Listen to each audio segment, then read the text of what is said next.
But how you doing? Well, I'm doing fine. I've been looking forward to this interview all day. Okay, good, man. Well, I appreciate that. I'm glad to have you on. But at any rate, anytime you want to take a break or whatever, let me know. However long you want to hang in there with me, I think I got a bunch of questions and stuff I want to know from you and hear from you.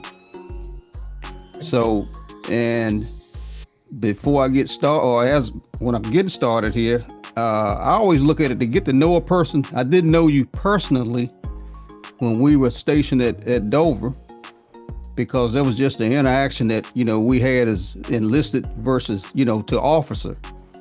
Never got that real personal, but at any rate, to get to know a person, I like to know where they actually come from. So I don't know if you can go back, say as far as your grandparents. Can you tell me about your grandparents on both sides? What Well, type of people they were? uh, on my father's side, my great grandfather and great grandmother were slaves. Uh, and my great grandfather, uh, his name was Peach, and he got his name from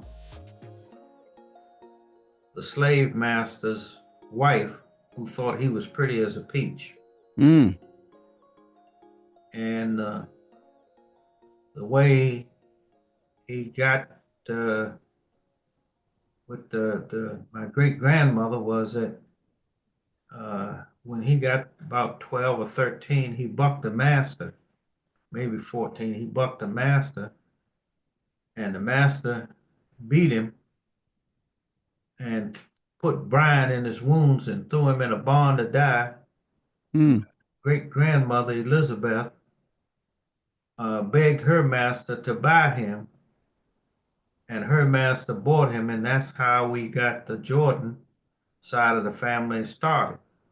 And those are on my father's side, and that was down in a place called Moscow, Mississippi, in Kemper Mm. County. Okay. Now my grandfather, he had the name of his father. He was a junior, and he was born in Moscow, Mississippi, also. And his wife was biracial. Uh, she was African and a German Jewish lady.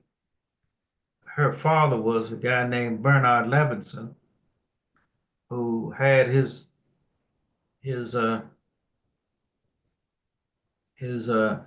own family, and she was uh, my father's mother's mother. Was a maid, and she got impregnated by this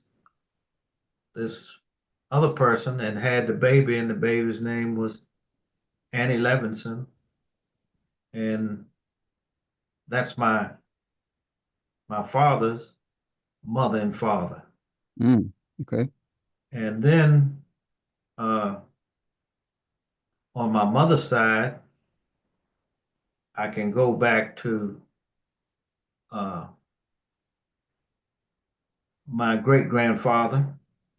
His name was Cad Crunk, and he was on the Campbell plantation. That's where they got their last surnames from. Okay. And his wife's name was Nancy. So now they were slaves also. Yes. Okay. And Lure has it in the family that they were multiracial or something like that. And uh, I've had a little contention with my mother's side of the family making those claims. Hmm. Uh, uh, one of my cousins claimed that Cad Crunk came from Ethiopia. Hmm. No, he didn't. Uh, No. no, no, because it turns out that at one of our Campbell family reunion, I'd always thought that Campbell's, the Campbell side of my family. My mother's side of the family was uh, fair-skinned uh, people of African descent. Mm-hmm. But then some at one of the family reunions, some people showed up who were of a darker hue, and my mother's sister at first was asking me, "Who are those people? It's supposed to be a family reunion." Then they introduced themselves. They were the offspring of Cad Crunk, of my great grandfathers. My great grandfather had a brother named Martin Van Buren Campbell, Mm-hmm. and people used to get him mixed up with Cad Crunk, so he just dropped that and he was called Martin Van Buren. But when the guy told him, when the people told him who he was, all the people who lived in Tennessee, and I need to go back a little bit. Mm-hmm. Uh, my father's family basically came from Mississippi to Little Rock, Arkansas, and I'll talk about that in a second. My mother's family came from Tennessee, uh, Okay. down in a place called Shelbyville, around Shelbyville, Tennessee, which is about 40 miles south of Nashville. Mm-hmm. Um, so what happened was, uh, and I have somewhere in my documents, I have a long string of the Campbells, but Cad Crunk had some children, and one of them was named George Hurley Campbell. That's my mother's father. Mm-hmm. And then my father's mother, I mean, my mother's mother was named Annie Thaniel Bowman. And they say she was a mulatto, Mm-hmm. but that's not, I don't know if that's true, because she's not buried in the same cemetery that her husband was buried in. Mm-hmm. I Now, asked that's your grandmother you speaking of now. my grandmother on my mother's Other side. side. Okay. Mm-hmm.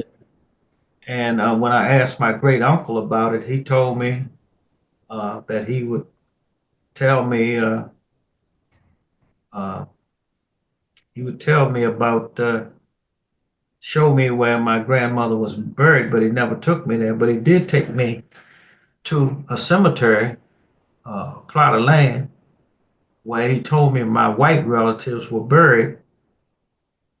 And he told me the story about him as a young person, his mother driving a buckboard over to where they would get food from the man who had sired some of their family.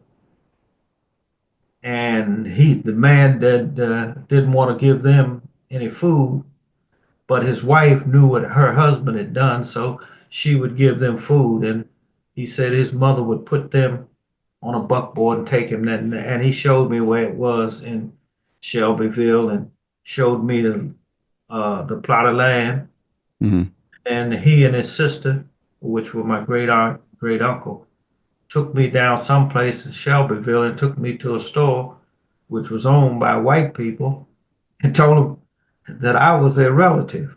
They Mm-hmm. looked at me like these old people had lost their mind, and they were looking around, and then they told them that this is Dookie's son. And when Mm-hmm. they said I was, they knew my mother, and so then they kind of accepted the fact that uh, I might be related to them. Okay. So I brought you up to my grandparents, Mm-hmm. Shelbyville and Little Rock, which is where my mother and father come from, Mm-hmm. and tried to give you a background of my family. Uh, so, uh, my father, my grandfather, who I knew as a boy, this is my grandfather. First, I never knew any of my mother's, my grandfather's or grandmother on my mother's side. Okay. Uh, I knew their, I knew my grandfather's brother siblings. These were my great aunts and uncles. Mm-hmm. But as far as knowing George Hurley Campbell or Nathaniel Campbell, no, I didn't know him. On my father's side, I didn't know my father's mother, but I knew my father's father. And he was a man, stone African, but I loved him. Mm-hmm. I met him as a young boy. My oldest brother and I knew him. He would come and stay at our house, and he was something else, man. He was a Grand Master of something called the Mosaic Templars of America. The the Arkansas jurisdiction. This was an organization started by some ex-African slaves that provided insurance benefits because back in those days, Black people couldn't get any insurance. So they would people would join, and it was kind of like a fraternal organization, and they were in a lot of states, and about eight, especially throughout the South, and my grandfather and his brother. My grandfather was the Grand Master of Arkansas, and his brother was a deputy national Grand Master, and a guy named Bush. Uh, he started the thing. It was a burial association, but it's kind of insurance, you know. So if you died, they would bury you because you contributed. So my grandfather was that. He was something, man. I remember him as a little boy. Every day he'd get up, he'd have on a suit. He would have a flower in his suit, and he would sit out there and greet everybody in the neighborhood. And I loved him, and so those are the beginnings of my family. And Mm-hmm. my father and mother. My father came to Washington D.C. He went to Hampton Institute. It was called Hampton Institute. When he got 18, his father had bought him a pool room. Him and his brother, he had a pool hall down there in Little Rock, Arkansas. And his stepmother thought he was becoming too much of a gambler because my father, he was great at playing cards, man, playing poker. Mm-hmm. And he was a pool shark. Mm-hmm. My mother told me he was a pool shark. I didn't believe her until I was about 20 years old and tried to play my father in pool. I never forget that lesson. That's something else. You couldn't handle him, huh? Man, this dude put on his cardigan and had a glass of wine and stepped around the pool table Mm-hmm. and made me decide to go to church, man. Mm. I mean, you know, He's talking trash too. oh man,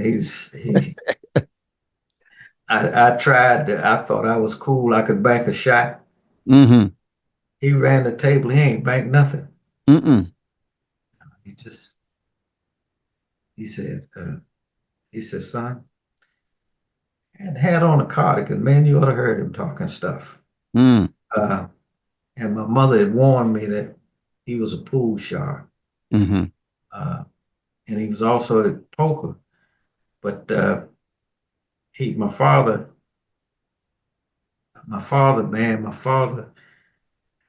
they sent him off to Hampton, and he was gambling at Hampton. He got the nickname of Sputter because they say when he dealt the cards, you could hear him sputtering. Mm. He broke all the dudes in the dormitory, so they suspended him from school and sent him back to Little Rock. My grandfather had to pay some extra money to get him back, this suspension drop to get him back to school. And my father told me his father took him to the train station and he was mad. His father looked at him and told him, boy, this train is going to take you to Hampton, Virginia. Mm-hmm. Now, I filled out your your account, your room and board is paid for. And my father said his father turned him around and pointed him in his face, said, "Boy, don't you come back to Little Rock without a diploma. Hmm. Don't come back to here without a degree." And my father said he knew his father was serious. Hmm. Uh, well, that was a story he told me about. His Hmm. father was going to whip him one day, and he tried to run away from his father till a brick flew past his head and hit the Oh wall. man. He said he turned around and went home and took the whipping. And that's what my father told me, you know. But Uh-huh. my father said he went and he got his degree. And he said when he got his degree in 1932, the only reason he kept his degree was in case he ran out of toilet paper. He said that's the only thing his degree was good for. That's all it's good for. Yeah, Wow. so he was a steward on what do you call it, a tramp steamer, a tourist ship that went from New York to Hampton. There's a Okay. cruise ship, they'd pick up people in New York that wanted Okay. vacation and take them down. He was a steward on that, you know, he's one of the dudes. Hmm. But he said that he was a college boy, and they figured because he was a college boy, he didn't know how to gamble. He said he broke the chief steward on the boat. Mm. He said he won all the money from the chief steward, and the chief steward was going to start a fight with him. Mm. And he said he told him he was going to fight him, but he knew that when that boat docked, he had to get off that ship because he knew if he stayed on that ship, the chief steward was going to find some way to trip him or do bodily harm to him. Hmm. And his father got him a position in the Civilian Conservation Corps. He worked in that, and then he became a school teacher in Arlington, Virginia. Hmm. And he taught over there for a while, and then he got a job in Washington, D.C., teaching in public schools. And the reason he switched from Virginia to D.C. was because in Virginia, they didn't pay black teachers the same as they paid white teachers. But in D.C., they paid uh, the teachers the same amount, whether Hmm. white or black. Okay. And that's kind of how he met uh, my mother, who came from my mother's my mother's mother died when she was 6 years old, Mm. and the family divided up the children, and nobody seemed to want the two youngest of George Hurley Campbell and Annie Campbell's children. So that left my mother and her brother Pete. His real name was George Hurley Campbell Jr. And what happened was my mother went to live with my father's sister down in Shelbyville on a farm, and she stayed there until she became a teenager, and then she was brought to Washington D.C. She stayed on a farm in Shelbyville, my Aunt Essie and Uncle Sam's farm Hmm. down in Nashville. And then she came to Washington, D.C., and she got with my great aunt uh, Mattie Lee and William Lee, and that's who I'm named after. I'm named after my great uncle, William Alexander Lee. Okay. Uh, but my mother came and went to junior high school and high school and started college in Washington, D.C. She met my father, they got married, and they had five boys. We didn't have no girls in our family. It was us five brothers, and my mother had to stay home, and she didn't have to stay home. I mean, she could have abandoned us, but she wouldn't do that. Mm. I don't mean abandon us. She could have gone and got a job and left to ourselves. Right. We had five boys. Yeah. And That's tough. it wasn't but a year between most of us. Oh man, Daddy was busy. My father didn't go to World War II. They tried to draft him, but and my mother tells the story. She thought he would be drafted, Mm-hmm.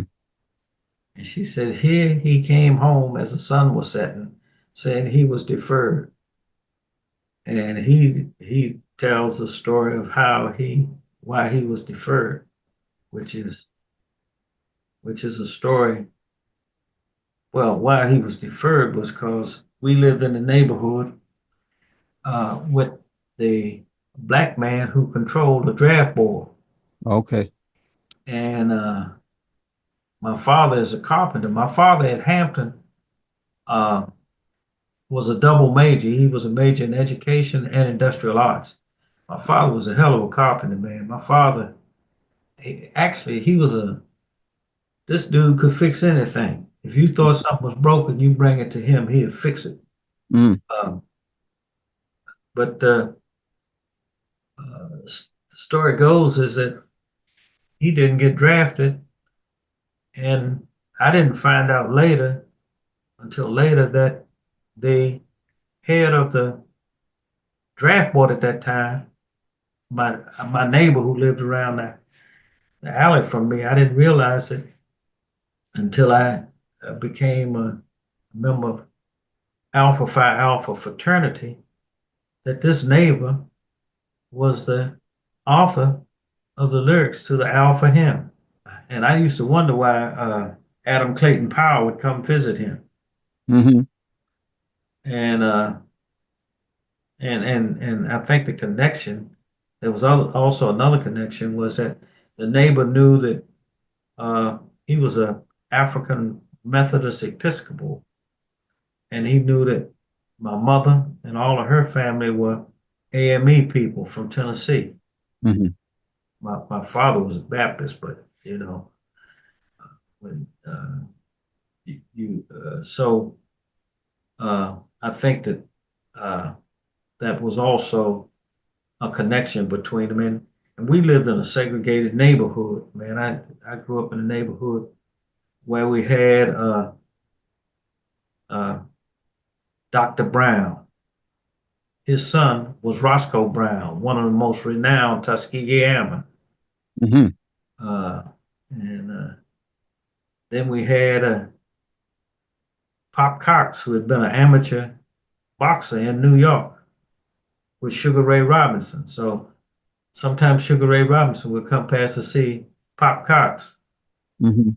Uh, then we had Pop Simpson. That's what we used to call him. And we had I lived in a neighborhood that when I was very young, we had some white people living in the neighborhood, but they moved out, and it was principally black people from places. A lot of them from Virginia, Mm-hmm. North Carolina, Mm-hmm.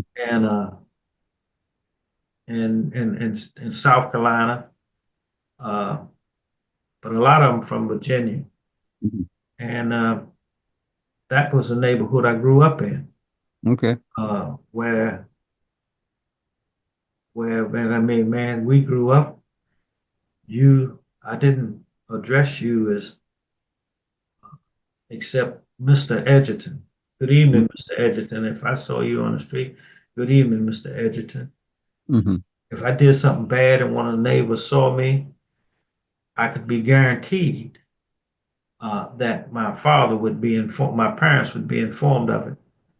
And in some cases, neighbors were authorized to administer corporal punishment to you, which Mm-hmm. meant you got a double dose of trouble when you got home.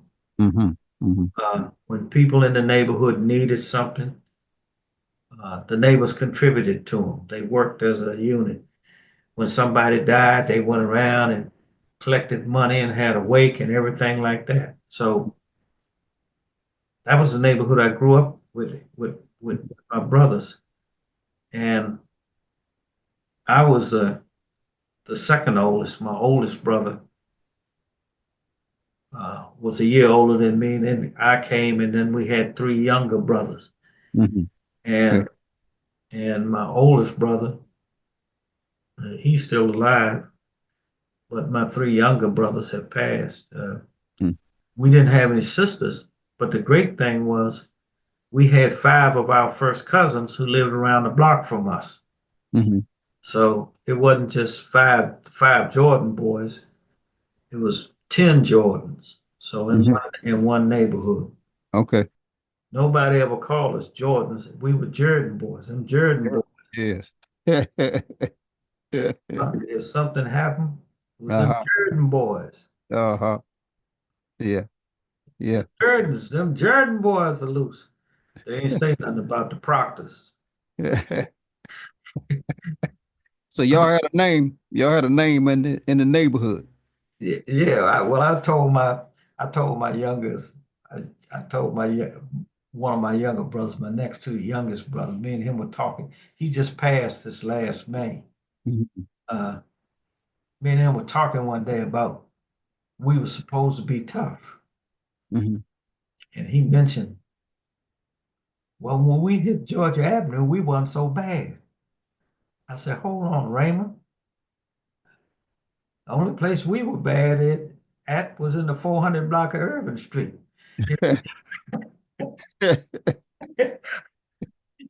He laughed. He laughed. He said, "That's true." I said, when we got up to Georgia Avenue, we knew our place. You understand what I mean? Mm-hmm. Yeah. Yeah. But we grew up. So we grew up uh, right less than a half a block from us was Old Soldiers Home, uh, and that was a farm when we were boys. Mm-hmm. So we lived near a farm. We grew up near a farm, man. We could go down the street and go over in this farm and play and see Mm-hmm. the cows and stuff that the old soldiers were raising to. I know you've heard about the U.S. soldiers in Airman's home. Mm-hmm. We lived near that, and that was a farm when we were growing up. So now that's DC, DC, right? Yeah, I'm from Washington, D.C. So now is that was that more inner city or outer? Man, that was right in the city. And let me tell you where I lived. Uh, I could walk 3 blocks to Howard University. The junior high school I went to where my father taught, I could walk to that. I could Mm-hmm. walk to the swimming pool. I Mm-hmm. could walk to the movies on U Street. And if you know anything about Washington, you've heard about U Street and where that. But we were in northwest part of the city, which is above the middle of the city. You know, we were in northwest, Okay. but it was close to Howard University, Mm-hmm. uh, U.S. Soldiers Home. On the other side of Holt Soldiers Home was Catholic University and Trinity University. They Mm-hmm. had a big reservoir up there called the Macmillan Reservoir. Uh, we could walk to the zoo, the National Zoological Park. Mm-hmm. Okay. It was in Northwest. It's called Columbia Heights, but when I was growing up, it was called Pleasant Plains. Mm-hmm. Uh, and So like I say, it was a totally different era. I mean, you know, so uh, the city it was segregated back then, right? well, what it was like. I often tell people that the only difference between Washington and Atlanta was we didn't have to sit on the back of the bus. Mm-hmm. Washington was a segregated city. Now, the Okay. neighborhood we lived in used to have restricted covenants. And so that's why some white folks lived in our neighborhood, but they moved out. They moved out.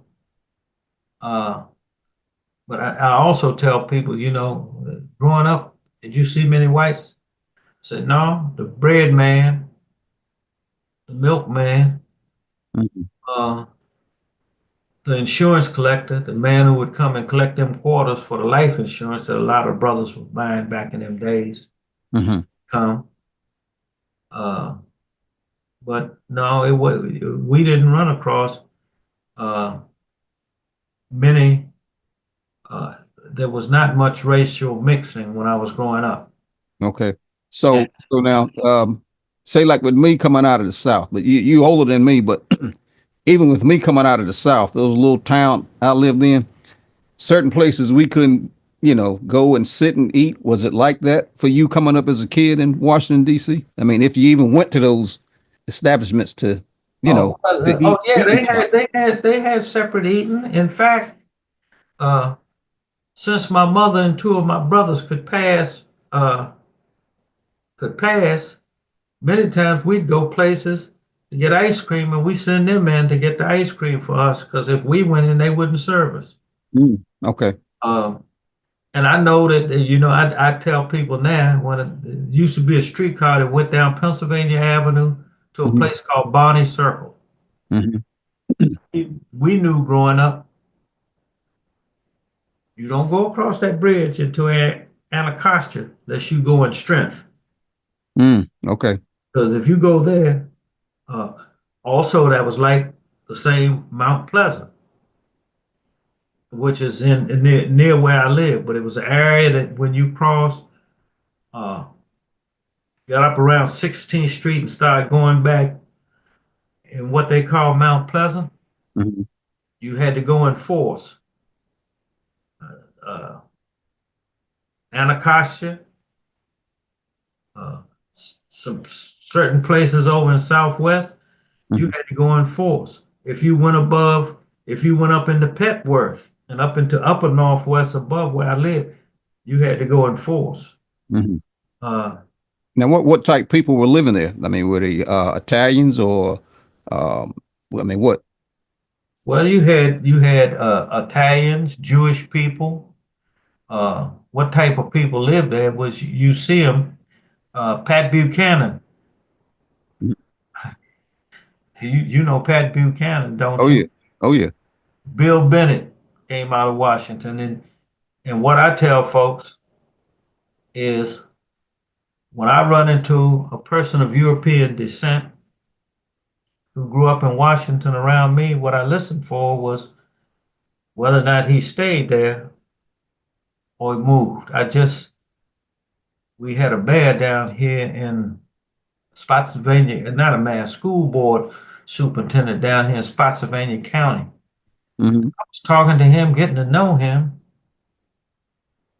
He told me he was born in Washington, D.C., but his family moved out to Greenbelt. Hmm. That was all I needed to know. I knew where he was coming from. I could predict what he was going to do Hmm. Okay. because he was a part of what we used to call white flight. Hmm. Yeah.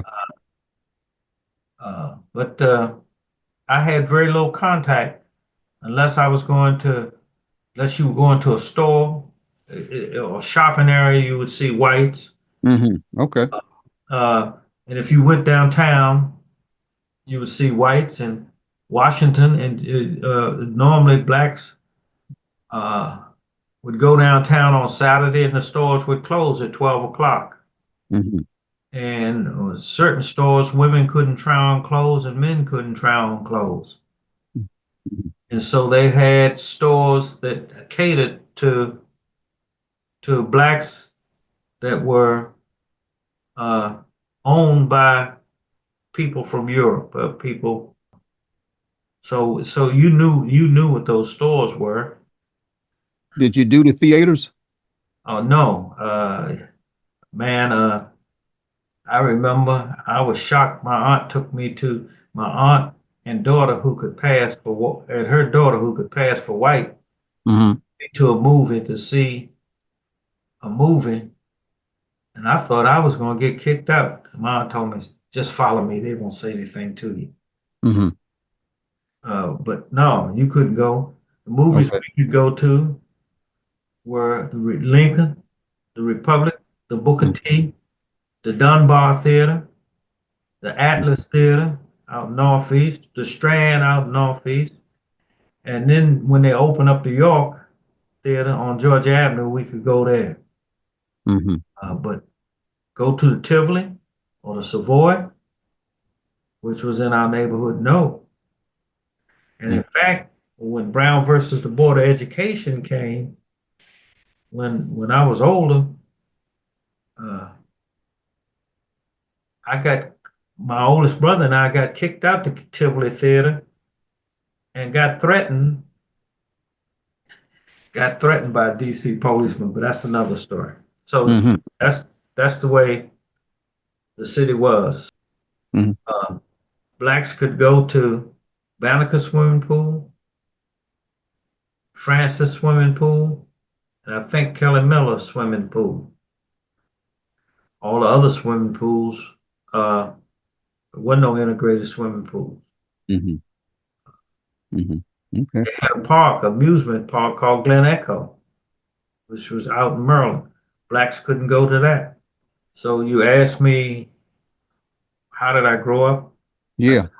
grew up most of my life in a segregated Jim Crow environment. Mm-hmm. Brown versus the Board of Education. I went to high school, a newly integrated high school, and that didn't work out too well for me or my oldest brother. Mm-hmm. And as a result, my father allowed my other brothers to go to the high school they wanted to go to, which was basically high schools that had a larger Black population. So what if you care to elaborate on it, so why didn't that work out that much for you? In in high school, Mm-hmm. because they wanted me to forget that I was Black and try to become white.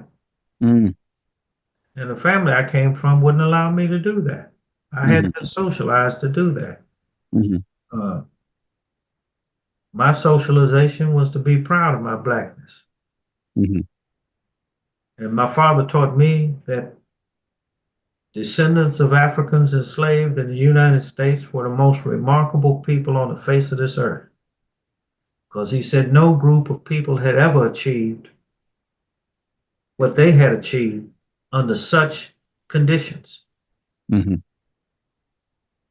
And so, I mean, when you're taught that in your house, how are you going to go to high school and throw that off and take on the white culture as what you are? Mm-hmm. Right. Right. No, Mm-hmm. I came from a family that was very proud of our African heritage. Mm-hmm. And we uh, and I felt very blessed. I went to high school, Chester, and I was in the top college preparatory section in the high school. These were all the people that's supposed to be the heavies. Mm-hmm.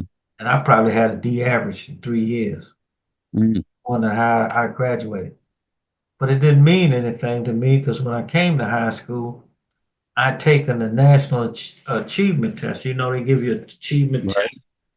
And I had Yeah. scored 12th grade and 13th grade and 13 in all the things, and Mm-hmm. 93 percentile, 96 percentile in all them tests. Mm-hmm. And my father told my brother and I, he told us, if y'all don't win scholarships, I'm not going to send you to college. Because he was a teacher. Mm-hmm. He could get our test grades. He showed it to us and said, boy, there's no reason you shouldn't win a scholarship in high school if you put out the effort. Mm-hmm. But when my oldest brother and I sensed that they wanted us to throw off our Blackness and take on whiteness or be Eurocentric, Mm-hmm. uh, that didn't take. Uh, I was in high school. The biggest thing for me was delivering telegrams for Western Union, making money. Mm-hmm. So I'd go to school, get out of school at 3 o'clock, rush home, change clothes, get on my bicycle, and be down at 14th and G Street at the Western Union office at 4 o'clock Mm-hmm. and deliver telegrams from 4 to 8 and ride home. And I was tired, so I didn't do any home. Mm. Okay. So that was in high school, That was all high the way, school. all the way up till you graduated high school. Oh, yeah. Yeah.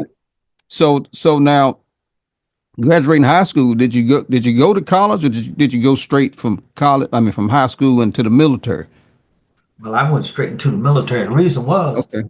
Hmm. because they didn't even tell me about taking the PSAT test. Let me And let me pause you 1 minute before you get into that now. So you went straight into the military, and I believe you had told me I was talking to you last week that you had intended on joining the army, correct?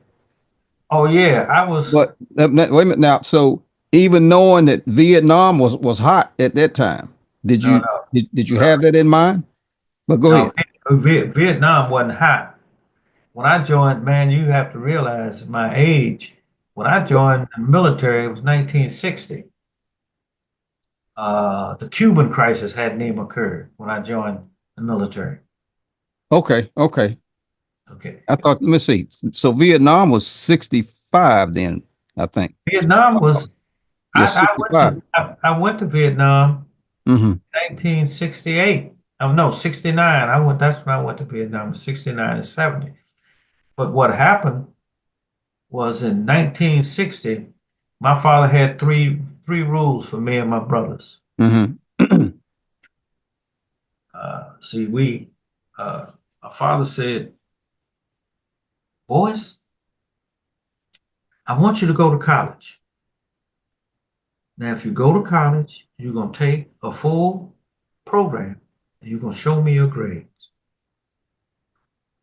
If you don't go to college and you get a job and you live here, you'll pay me rent. Mm-hmm. Now, if you don't do those things, you're going to have to join the military because you're not going to stay around here. Mm-hmm. Well, I didn't think my father was serious till my oldest brother finished high school and he was going to continue to work Western Union. Mm-hmm. And he called that a job. My father laughed and said, that ain't no job, boy. That's what school kids do. You need a job. Mm-hmm. So my brother wanted to argue with my father. And all the dudes in the neighborhood had been building up his nerve that he could whip my father. Uh-oh. And so he got insubordinate with my father. Mm-hmm. And my father gave him a retort that I won't repeat, but I've never forgot. 3 days later, my brother was gone. Mm. So I knew when my time came, if I didn't meet them first two criteria, there's no reason to hang around and get threatened again. Mm-hmm. Uh, so I was out of there. I went to join the army. The army Mm-hmm. didn't want me. Mm. So I knew I couldn't go back home, but I was saying I was in somewhere was I joined the Air Force. Mm-hmm. And when I joined the Air Force, man, I never forget. My father didn't want me to go in.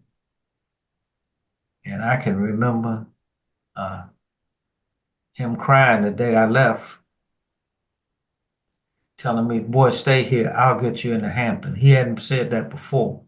Mm-hmm. He said, I don't want you to join. You'd be better off being an officer. That's 4 years wasted.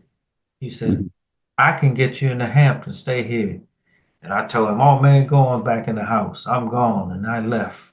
Now, that was one of the dumbest things I ever did. But, Mm-hmm. uh, well, not dumb. Well, yeah, I was thinking the same thing, knowing where you landed. But go ahead. But I went in the Air Force and my goal was when I finished basic training, I was going to take the aviation cadet test and try to become a pilot or get into flying that way. Mm-hmm. But what happened was uh, I qualified to be what they call a Morse intercept operator, which was a critical field. So you couldn't even take the test for aviation cadets if you were in that field. Mm-hmm. Uh, so I did that. I finished basic training, went to Keesler, finished Morse intercept operator school, and went to over to Europe to the island of Crete. And I spent 18 months on Crete. I got a second stripe because I went to a tech school. It was longer than 6 weeks. They had a thing. If you went to a tech school for so much time, you'd get a stripe. Mm-hmm. So I went from a E3 Airman third class to Airman second class. Mm-hmm. Now, what was your tech school? Where was it? Now, what was it? What you was It in? was called the Morse Intercept Operated Tech School. Now, what did they do? What did you actually do in that field? People that don't know. I mean, that term that you're using doesn't tell us what that is. I What? was put into the Air Force Security Service. I think it's called the Air Force Security Service, Mhm. and my job was to copy Morse code. Okay. Okay. Uh, it was kind of a intelligence gathering Mm-hmm. operation. So Okay. I was basically in uh, an intelligence collecting Right. organization. Intel. Okay. All right. So I went to Crete. I was there for 18 months and didn't get promoted, but I had a good time. I was taught how to box, so I learned how to box. Also took some college courses. Me and the guy had an argument about who was the smartest. And I told him, I said, well, let's take the college level GED test to see who's the smartest. And we both took it, and I qualified to get 60 semester hours from the University of Maryland. But there was a caveat attached to that. The only way I could get credit for that would be to take a certain amount of hours, actually enroll in the University of Maryland, take a certain amount of hours. So I did that in what was called a University of Maryland University College. And they had it in the Air Force. If you enrolled in that and took a course and you got made a B, they would pay 75% of it. If you made an A, they would pay all of it. Mm-hmm. So that made it a little less costly for me to do that. Mm-hmm. And I realized that uh, I had more academic ability than I had realized when I was in high school. Mm-hmm. Uh, so I was enjoying that, and I gained about 12 hours from the University of Maryland. Uh, but then it was time for me to leave Crete, and so I, I came back to the States to be stationed at Andrews Air Force Base in Maryland, which was 12 miles from where I lived in DC. Mm-hmm. And I was a base operations specialist, which what meant that I gave out prepared flight orders for pilots that were flying and give them their flight kits, updated uh, the NOTAMs and updated all of the publications that pilots use. And the amazing thing was that that gave me the opportunity to work uh, to assist to serve some of the top Air Force officers who are coming out of the Pentagon, because a lot of the pilots we worked with came out of the Pentagon. Mm-hmm. Okay. So I was there, uh, and I went to take the aviation cadet test because I was no longer in a critical career field, and I got to the test late because it snowed at Andrews.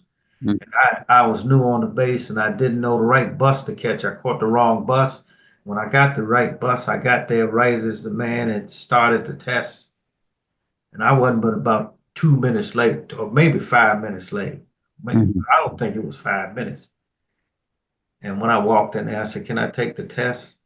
And he made an example of me. Mm-hmm. "No, you can't make the test. Uh, get out of here." And then he talked to all the people, and he wants to be an officer. Mm-hmm. So I left, man, and I just was doing my work. I, I, I decided, well, 4 years is enough for me. Mm-hmm. I got two stripes. They're not going to promote me. People that worked around me from non-African descent people. They got promoted because they couldn't pass the 5-level test for the career field they were in. They were about to lose their stripes. Mm-hmm. So who do they call to train them? Mm-hmm. It's a 2-striper with 35 months in grade training a 3-striper, airman first class, who couldn't pass the test. And I'm training them because I got the highest score, and they gave me a little pin set that I had for the score I got on my 5 level as a base operations specialist. Mm-hmm. So that's got me hot. So I know I can't stay, you know. Yeah. So what happened was one day this guy worked for me.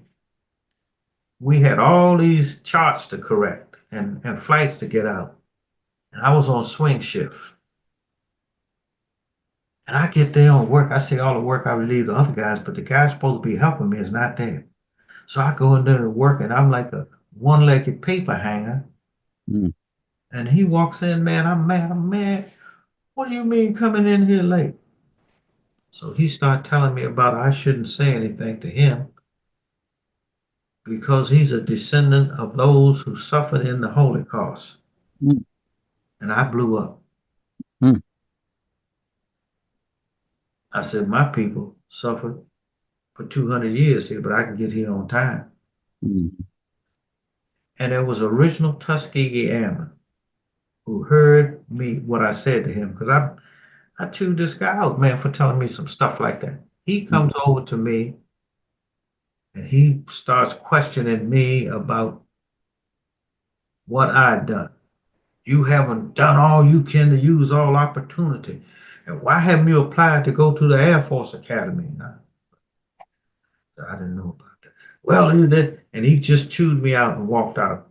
Mm-hmm. Well, there were 2 officers from the University of Maryland, 2 white officers who heard him. And one of them came up to me, and this is one of the guys that, man, I really love, who really helped me. His name was John Hamby from the University of Alabama. He said, Bill, he said, no wonder your people don't try when they have to listen to that from other Black people. I looked at him, I said, well, sir, that's just a man. He said, well, what are you going to do when you get out? I said, I'm going to college. He said, well, what did you want to do in the Air Force? I said, I wanted to be a pilot, but it don't look like I'm going to do that. So he went back over and talked to this colonel. He was a lieutenant colonel. He went back and talked to this colonel named Colonel Black, who was a PAS at the University of Maryland. They came over and told me. He said, Colonel Black said, if you come to the University of Maryland, he'll guarantee you a pilot slot. Mm-hmm. I said, sir, I don't know if I can do that. I was thinking about Howard University because that's only 2 blocks from where I live and I can walk to school.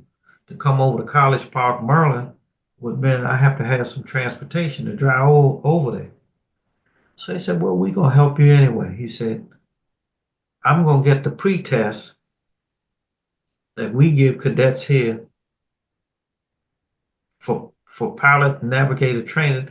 I'm going to bring that in and give that to Major Rice, who's the base officer, and let you study it so you can prepare and you'll be able to pass the test when you take it at Howard University. Mm-hmm. And that's how I was able, when I got out the service and went to Howard, I hadn't planned to go back in the military. Mm-hmm. So you got out as an enlisted guy and Yeah, went to college and came back. man, I was so mad. 41 months in grade, 2 stripes of 41 months in grade. Man, I wasn't gonna have nothing to do with the Air Force. Mm-hmm.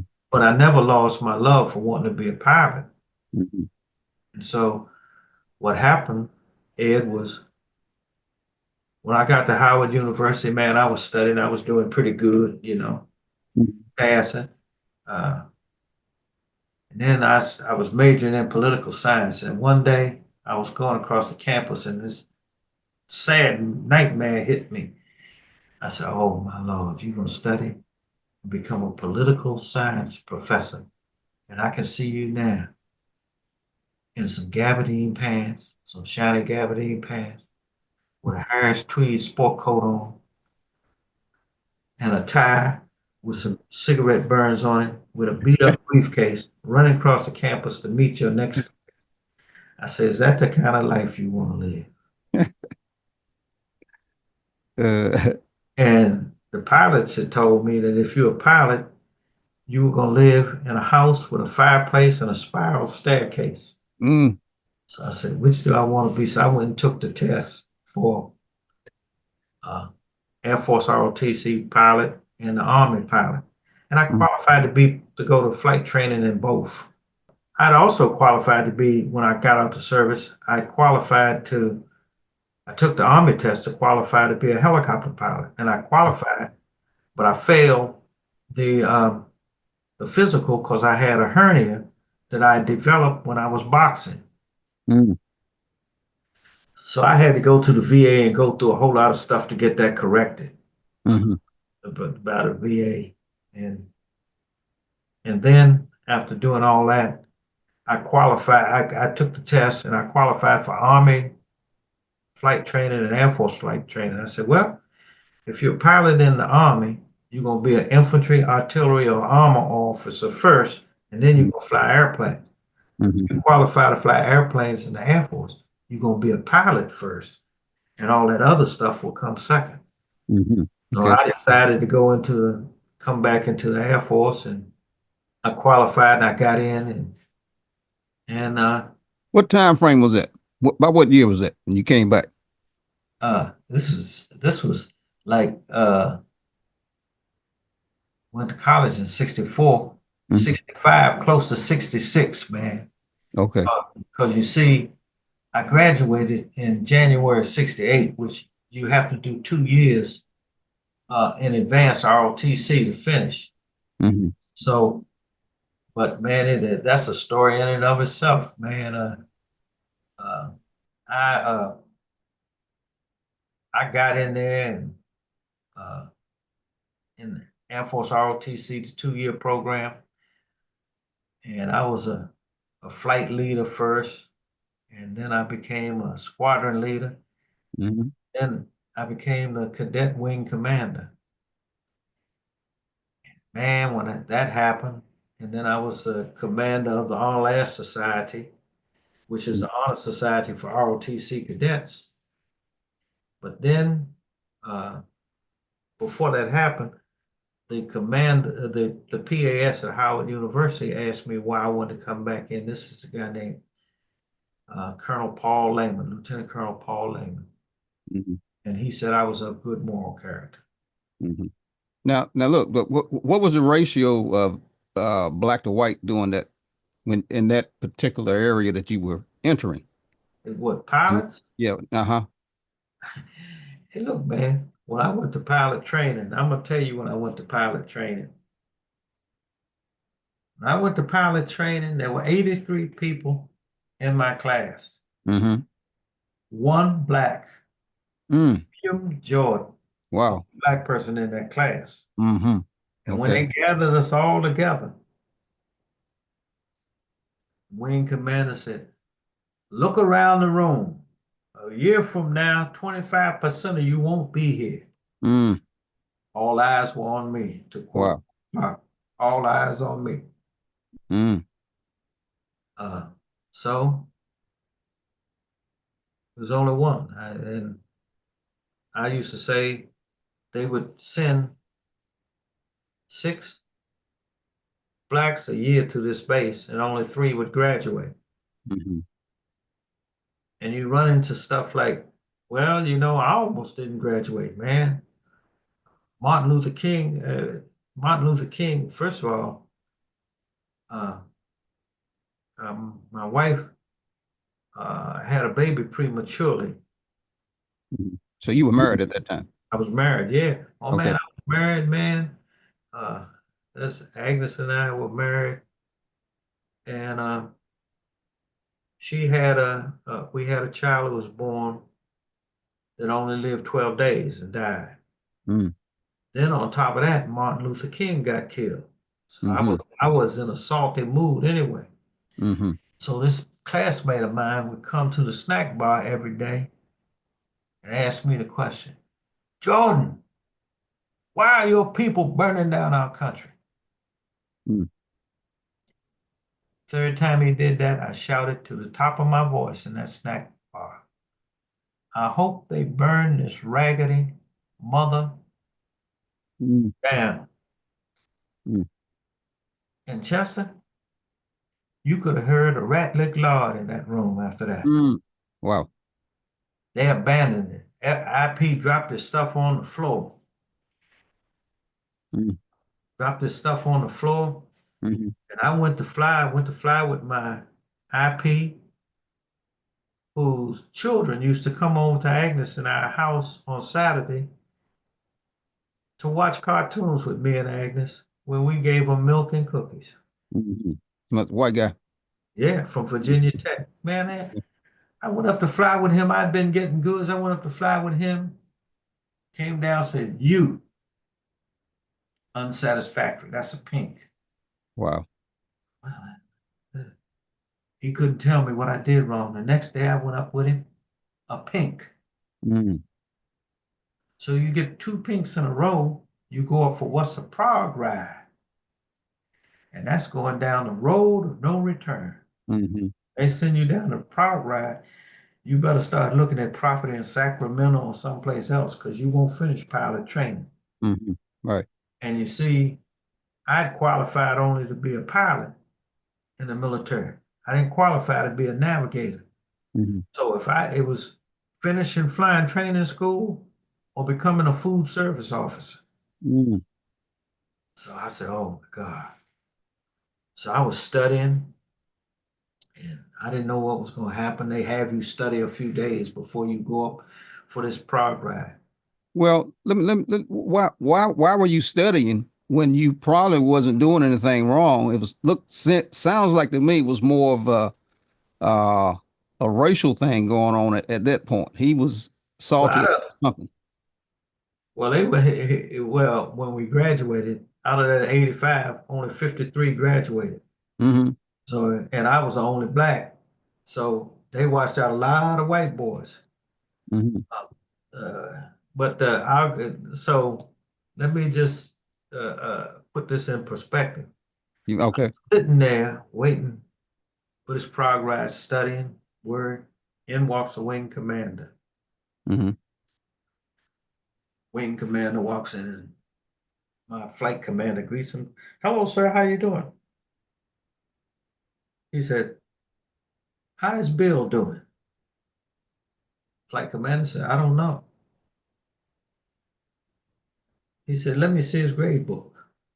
So the flight commander runs back there and gets my grade book and passes it to wing commander. The wing commander looks at it and folds it and says, will Bill finish? He said, I don't know. Mm. Then the wing commander said, I don't care what it takes. Lieutenant Jordan will finish. My Mm-hmm. eyes got that bright. Mm-hmm. I went up for my prog ride and I passed. To this day, I don't know what I did. I know that before I flew it, I stood in my bathroom. My wife heard me holler out and she said, what are you singing? I said, white folks ain't never run me off from nowhere and they're not gonna run me off today. Mm-hmm. And I went up and passed. Mm-hmm. Uh, and then uh, when I got when I went to 38s, so I failed some check rides and I failed my mid-phase check in 37s. But then Mm-hmm. I went back up and passed it. When I So got to 30, you training in T-38s. well, this is in 237s, mid-phase. In the Okay. 38s, I failed my contact check. Mm-hmm. I went up back and passed it. When I failed it, man, my flight commander, another dude I love from Davenport, Iowa, named Marshall Voorhees. he took me, he said, Bill, come on, you're going out to the RSU, which is the runway supervisory unit with me today. On the way out there, he said, Bill, you feeling down. He said, let me tell you something. He said, you're better than most of the guys that we got here. He said, because you passed a test that was designed not to pass you. Mm. That's what the white man told me. Mm-hmm. And he said, the fact that you passed the test and you come this far, you're better than most of these guys in the class. Mm-hmm. He said, don't hang your head down, go up there and fly. Mm-hmm. Okay.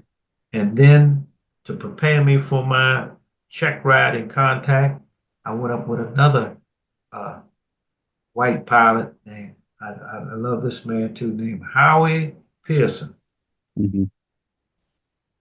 And he showed me how to fly a heavyweight single engine. He told me to put that thing in burner.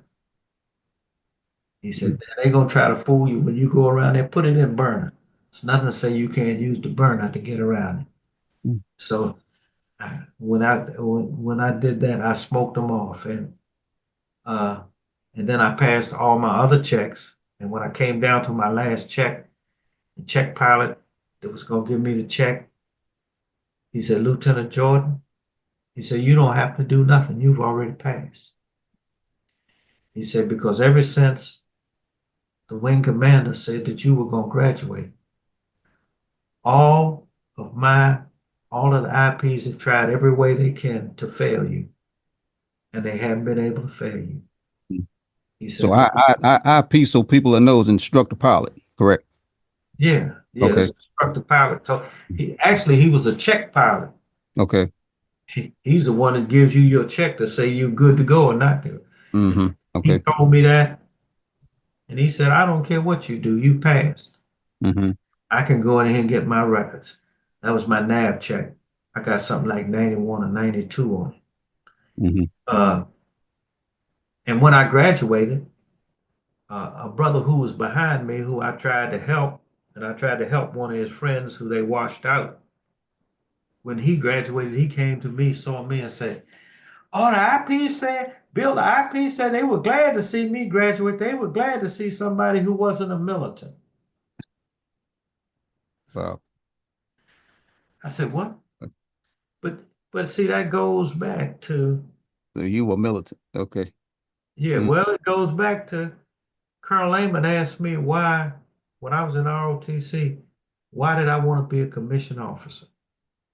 And I told him because I'd been enlisted and I saw the way enlisted people were treated.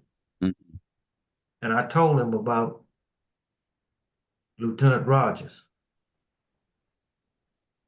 Uh, and I said, no, you got to have officers who stand up for right. I didn't share with you that one of the reasons I remained the wing commander back at Howard University was because when I went to summer training, the IG came to interview me, and he asked me questions. I answered, but he asked me a question that triggered me. Cadet Jordan, are they treating you boys fair? Mm-hmm. I said, sir, what do you mean by fair? Well, you know what I mean. Are they treating you fair down here? Sir, you want me to be a first class officer, but you put me in a second class environment for my most important training. Mm-hmm. Well, what can we do? I don't believe you. I said, sir, you can interview me all day. That's what they said. Let's go downtown. Well, no, that's not necessary. And what do you want us to do? I said, sir, you shouldn't send black cadets to a second class environment for this type of training. Mm-hmm. And you know what happened?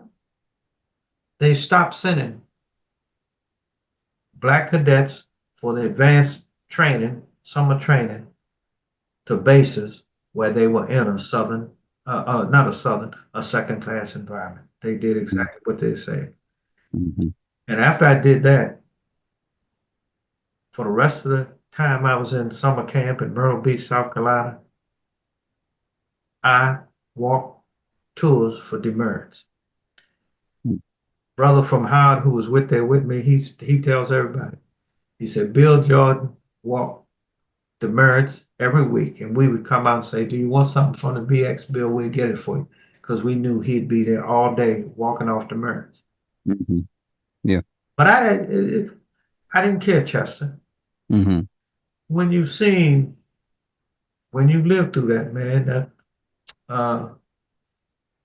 and that's when I got back to Howard, Colonel Lehman took me to lunch, and he told his staff, he said, as long as I'm here, PAS, as long as Bill Jordan is here, he will be the cadet wing commander at Howard University. Mm-hmm. And he introduced me to Dr. Harold Brown, who was Secretary of the Air Force. I got a picture of me with Dr. Brown somewhere around here. Mm-hmm. Dr. Brown asked me that I think officers should have enlisted time before they become officers, and I tried to waffle with him, and he made me answer him. I said yes, because Mm-hmm. I don't think that, and I told him the third cadet program was a third lieutenant program, and you know what they have. I said that's a farce, because units do special things so that you don't bother these academy people and ROTC folks that are learning. I said, you don't get the real deal as enlisted man Mm-hmm. until you're airman basic or airman third, airman second class, airman first class. Mm-hmm. Yeah. And even an E5. Mm-hmm. It don't start lightening up on you till you about a E6, E7, or E8. Mm-hmm. Right. But in them lower ranks, what did y'all teach me? Stuff rolls downhill. Oh yeah. And if you're at the bottom of the hill, you're gonna get a heap of trouble. You're in trouble, man. You're in trouble. So that was just as I look back on my military career, and you asked me about it. Mm-hmm. That was the thing I never could get away from. And I remember one of the sergeants at the ROTC detachment at Howard, he told me, he said, Bill, I don't care what rank you get, you'll always be enlisted. Mm. And he wasn't insulting me in that. He was complimenting me in that. He was saying that you will never forget what it's like to be enlisted. Mm-hmm. Yeah. Now, you know, and so coming out of flight school, training, where did you go? I mean, what type of aircraft did you? Man, we were at war. I wanted Right. to get a fighter, but I wasn't high enough in the class to get a fighter. Mm-hmm. So I picked a C-7 because that went to war. That would put me in Vietnam. Mm-hmm. I believe that What's the C-7?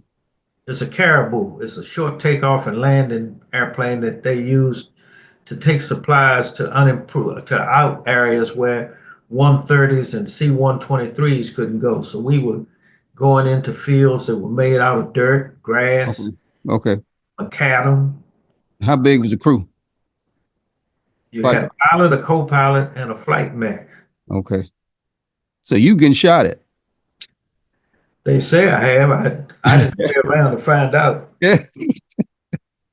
Well, you flew. I mean, was it in Vietnam? You was flying. Yeah, Okay. Well, you was yeah.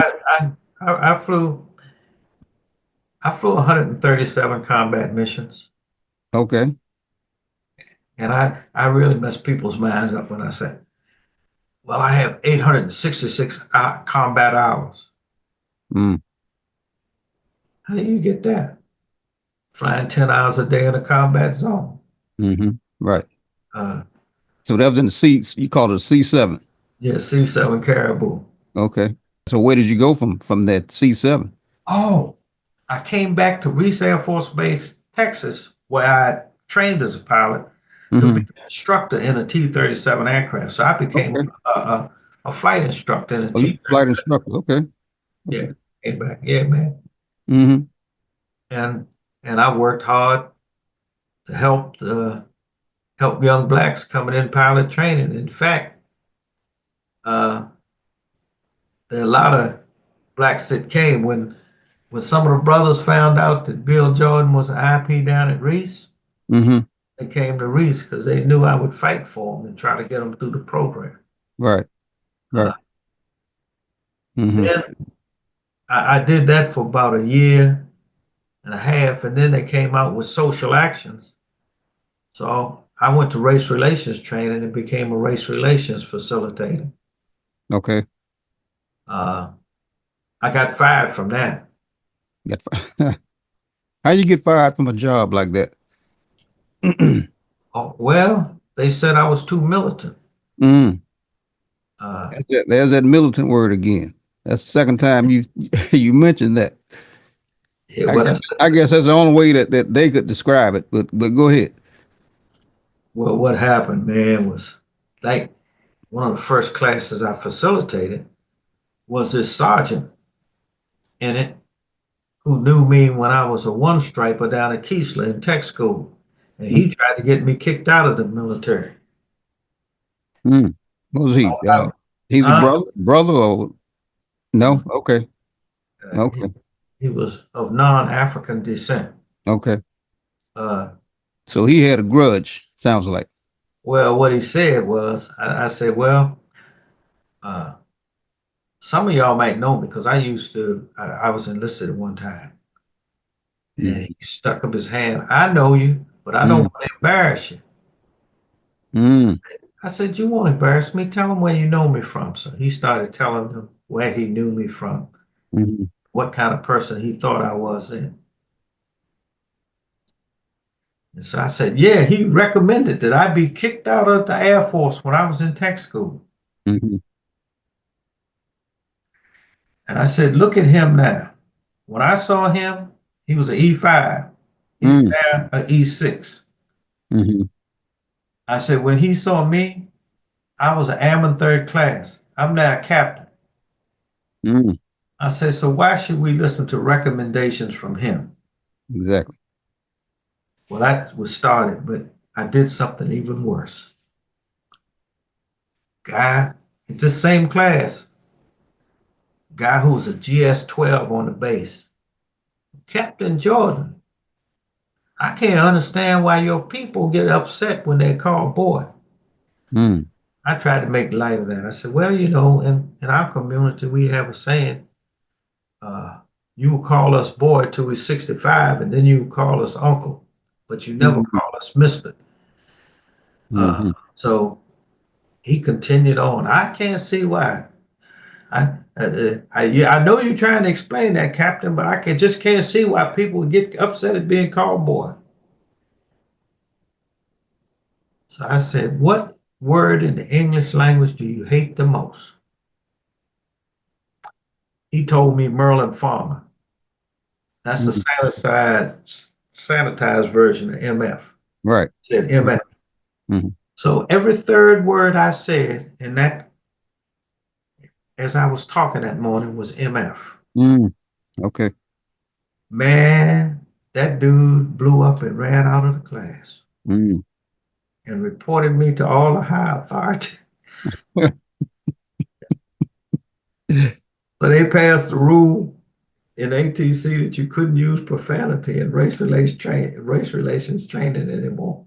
Mm. Wow. And the wing commander called me in there and told me that he wasn't going to let me go from social actions, but I couldn't teach anymore. I couldn't facilitate any more race relations classes. Mm-hmm. So it was a lot of things that in social actions. Uh, they had they asked me to see if this bar in Lubbock, Texas, was discriminating, wouldn't allow blacks to come in there. Mm-hmm. So I went in there to get a drink and got discriminated against. And I was thankful that the lady behind the bar told me in a nice way, look here, young man, you better leave quick before you get killed. Mm. Wow. And the chief of police, uh, well, she didn't say kill, she said get hurt. Okay. And the chief of police, who was supposed to be over there to witness this for it, was sitting at the bar less than 2 feet from me, and he heard what the lady said. I hot-footed out of there. I ain't wait to see what he did. I hot-footed out. Mm. So I went back to the base and reported what had happened to me and said he was there, and he claimed that he didn't see that. Oh, But wow. they still decided to take it to the Armed Forces Disciplinary Control Board, Mhm. but they didn't allow me to go. And I was angry about that. It turned out that I did some other things, and the, the wing commander loved me. In fact, this man, the wing commander, uh, did some things that made Reese Air Force Base the best social actions environment in the Air Training Command. In fact, Mhm. uh, and it was based on the fact that this Hispanic guy, he knew what I was doing, and I had helped form the Hispanic Culture Club. And so he was a senior advisor to the wing commander. He called me down one day. He said, "Look here, Captain Jordan, I want you to become a commissioner on the Boy Scouts." I wasn't going to do that first. He said, "Hold on, man." He said, "I like what you're doing, but this is to make it so that you're in a good place. Just say you're going to be a commissioner." So I listened to him and signed up to be a commissioner, to be a Boy Scout, a Boy Scout commissioner. And I went with the Boy Scouts. We took them up to Tres Ritos, a camp, and all of that. And I worked with a commission as a commissioner with the Boy Scouts.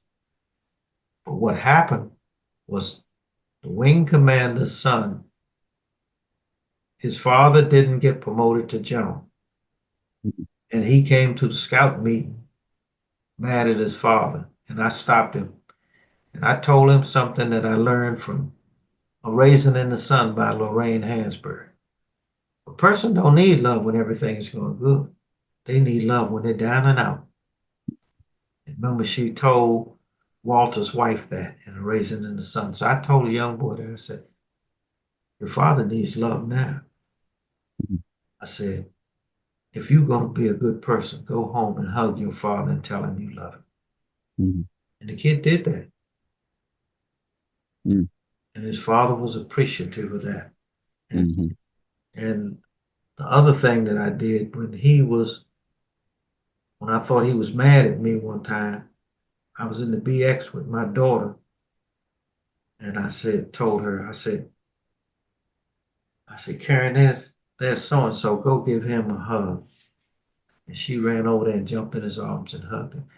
And so he later on, he said that he told a guy, he said, a year ago, I wouldn't have given you the dynamite to blow up Bill Jordan. But this man, the thing is that I've met some great people in the Air Force, Mhm. and they helped me. Yeah. And but I was in social actions. After that, they sent me to. First, they wanted me. I did something dumb. I inquired about going to fly U-2s for SAC, but people told me that I'd been selected to get a master's degree through Air Force Institute of Technology Mhm. for free. So I told SAC I was sorry I couldn't come there. Mhm. I'm going to grad school, so I went to grad school Mhm. at Texas Tech and got a got a master's degree in political science. And then I went to uh, Armed Forces Intelligence Training School in Denver, Colorado, trained to be an intelligence officer. I went to the Philippines for 2 years where I was a intelligence officer, which was a great tour of duty for me, mainly because I met Muhammad Ali when I was in the Philippines. Okay. I was there when he had the Thriller in Manila. Oh, come on now. Oh You were man, there. You were there then. was I there? You was at the Thriller. Was I there? Yeah. Chester. I'm gonna have to watch the tapes now because I know I got it around here somewhere. I got the Thriller Well, in Manila on tape somewhere. if you look at the fight and you see the ringside seats where, if you can see where Muhammad Ali's mother and father are, you'll see Bill Jordan sitting right next to him. Is that right? Okay. I was sitting. In fact, the way I met Muhammad Ali was I was in the officers club getting ready to cash a check. Mhm. Brother hit me on the shoulder, say, "Hey, brother, how you doing?" I turned around and said, "Fine, brother, how you doing? Where I know you from?" Mm. He said, "You ought to know me." I said, "Look at me." I said, "What is your name?" And I thought I'd seen him somewhere. And then he said something like Rockmore. I said, "Oh, you are Muhammad Ali's brother." And he said, "Yeah." Mm. I said, "What are you doing here?" He said, "The same thing you doing here, cash your check." I said, "Man, why you?" He said, "My brother's down in Manila. Are you coming to see the champ?" I said, "I ain't got no money." Mm. He said, "Just like an N word. The champ 40 miles away, you ain't got the money to see him." So I asked him, I said, "If I come there, can I see the champ?" Hmm. He said, "Yes." So then I told the brothers on the base, and they said I was lying. But it's the one brother who worked in social actions that I knew from social actions. Hmm. Mike Gibbs, he asked me, was I really going to go? I said, yeah. At like 4:30 in the morning, he knocked on my room door, and he had his two sons. He said, "Captain, I come to take you to go see Mohammed. We going to see Mohammed." Because he believed what I said, his brother said. So we drove down to the Manila Hilton Park today. And I didn't know if we were going to really get to see Muhammad Ali or not. So I told him, "Park here, and we'll go in and see what we're going to do." So what happened, Don't Chester, was we walked into, I said, "I got to get something to eat. We'll figure out how we're going to meet the champ." So we walked into the restaurant at the Manila Hilton, and I saw this big buffet with all this good fruit.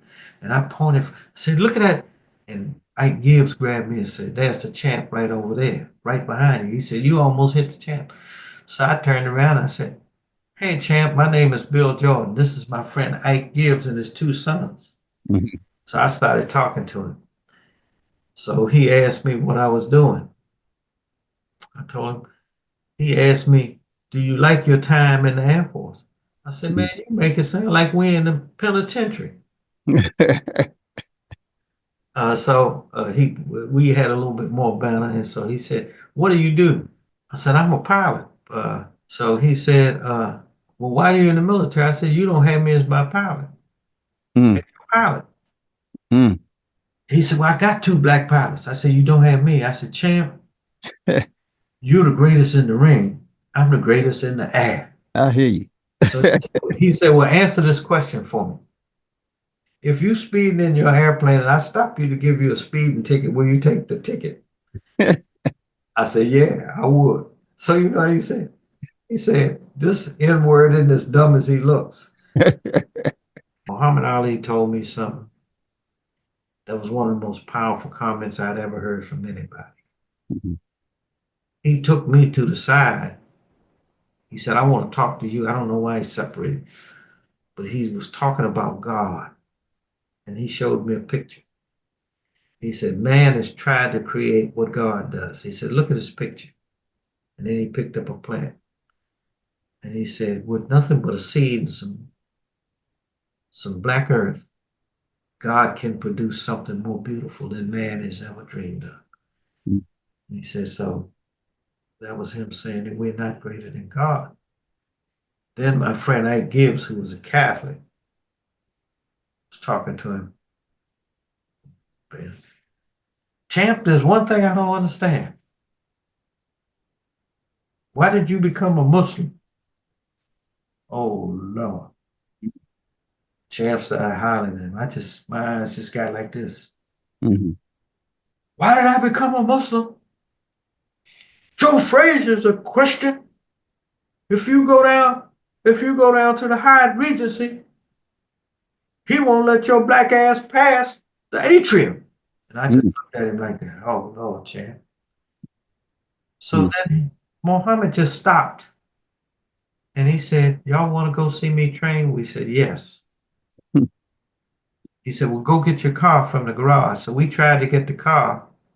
We couldn't get it out. So we came back down to the room and told him, he said, get on the bus and follow me. And we were in his entourage and went down to the arena where he was training at. Got Mhm. to see Butch Lewis, the manager, Mhm. all them people. Yeah. And Larry Holmes was there and all that. So Mhm. uh, I tried to get him to come to the base when we were talking to him. And he said he would come that day, but Ike Gibbs said, no, no, we got to set it up for you. And Mohammed had told him that if I go to my handlers and say I'm going to the base, they're going to do everything to stop it. But if I just decide I'm going to go today, I can go. But Ike Gibbs ruined that, but I don't know if he ruined it or not. But anyway, long story short, as a result of that, all these brothers, I stopped going down to train because I thought that we were overloading the champ. And I said, dang, man, I set it up to go see the fight, and I ain't gonna see the fight. Then one Mhm. of the brothers told me, he said, Angelo Dundee said, bring you because the champ wants to see you. Mhm. You got, I said, what? So I go down there on fight day, and we're sitting in the bus, and Don Duffy and them are talking about how people are using Muhammad, and he's wasting his money bringing all these freeloaders to see the fight for free. Mhm. Then Solomon told him, how did you get here? Well, Muhammad paid for him to fly from the States and stay at the hotel. Mhm. And he said, hey, so he asked him something like, you don't have a right to talk. Right. So just before we were pulling off, Muhammad's lawyer told me to come there. They said the lawyer wants to see you. So I went up there. And it was this Muslim, Filipino Muslim, who had had his legs broke from Japs in World War II, and he had the Japanese in World War II, and he had two canes. And Muhammad's lawyer said, Muhammad wants you to take this holy man to the fight. I said, okay, I will. So I went with the holy man. He was kind of slow on his things, and we got on the bus. And I introduced myself to him. I was talking to him. He told me that he was hiding in a tree or something. They threw a grenade in the tree and blew him out of the tree during Mhm. World War II. Mhm. So we get to Anata Stadium, and Sam Solomon is up there on the bus. This is Muhammad's people. Let us in. Open the gates. So they let the bus through. Mhm. I'm with the holy man, and all these brothers, they jump off the bus. They just scatter. Well, I can't leave the holy man because Muhammad told me to bring him. And he was telling me to leave. I told him, I said, no, sir. I said, I got to stay with you because Muhammad told me to bring you to the fight. Right. I got off with the holy man with his two crutches, and I started walking. And then this officer in the Philippine constabulary, a brigadier general, stops me and asks me, where's your ticket? And I said, sir, we have no tickets. Muhammad Ali asked me to bring this man to the fight. And then he said, hold it. And he waited for somebody to come. I said, oh, Lord. The thought through my head, I'm being arrested. This is going to be in the newspaper. I'm going to lose my clearance and my job and everything. Uh-huh. He calls this lady up there and he tells them, take them down and sit them in the front. Mm. And that's how I got to sit next to Muhammad Ali's. Okay. All right. I'm gonna be watching. I'm gonna watch it. See if I see you out there. I believe you, but I want to see you in the place. Yeah. Oh Yeah. man, man, I didn't want to go to any one live fights after that. Mm. Way Joe Frazier and Muhammad Ali were hitting each other Mm. Now, but you could feel it, couldn't like chopping wood, man. It was you? like it was like chopping wood. Yeah. Yeah. I said, "Wow, man." Yeah. Uh, Being there and, seeing that. And like I said, you probably could feel it, man. Cause and, I was watching on TV, man, all those fights and it was brutal just to watch it on TV. and Muhammad Ali, they had to carry him basically out of that ring. Mm-hmm. That man left everything he had right in that ring. Yeah. Joe Yeah. Frazier did too. Mm-hmm. Uh, Yeah. it man, that's why I say, Chester, I was blessed. Like I was talking to you before, and I said I was blessed to be made the commander of the 436 Transportation Squadron. Mm-hmm. Man, sometimes I sit down, I said, man, how did all this happen? Even in your darkest days, Yeah. somebody came and helped you, Yeah. which means that I am compelled to help others. Yeah. Yeah. Everything happens for a reason. That's the way I mean, it's almost like it's been pre-planned. So where did you go from there?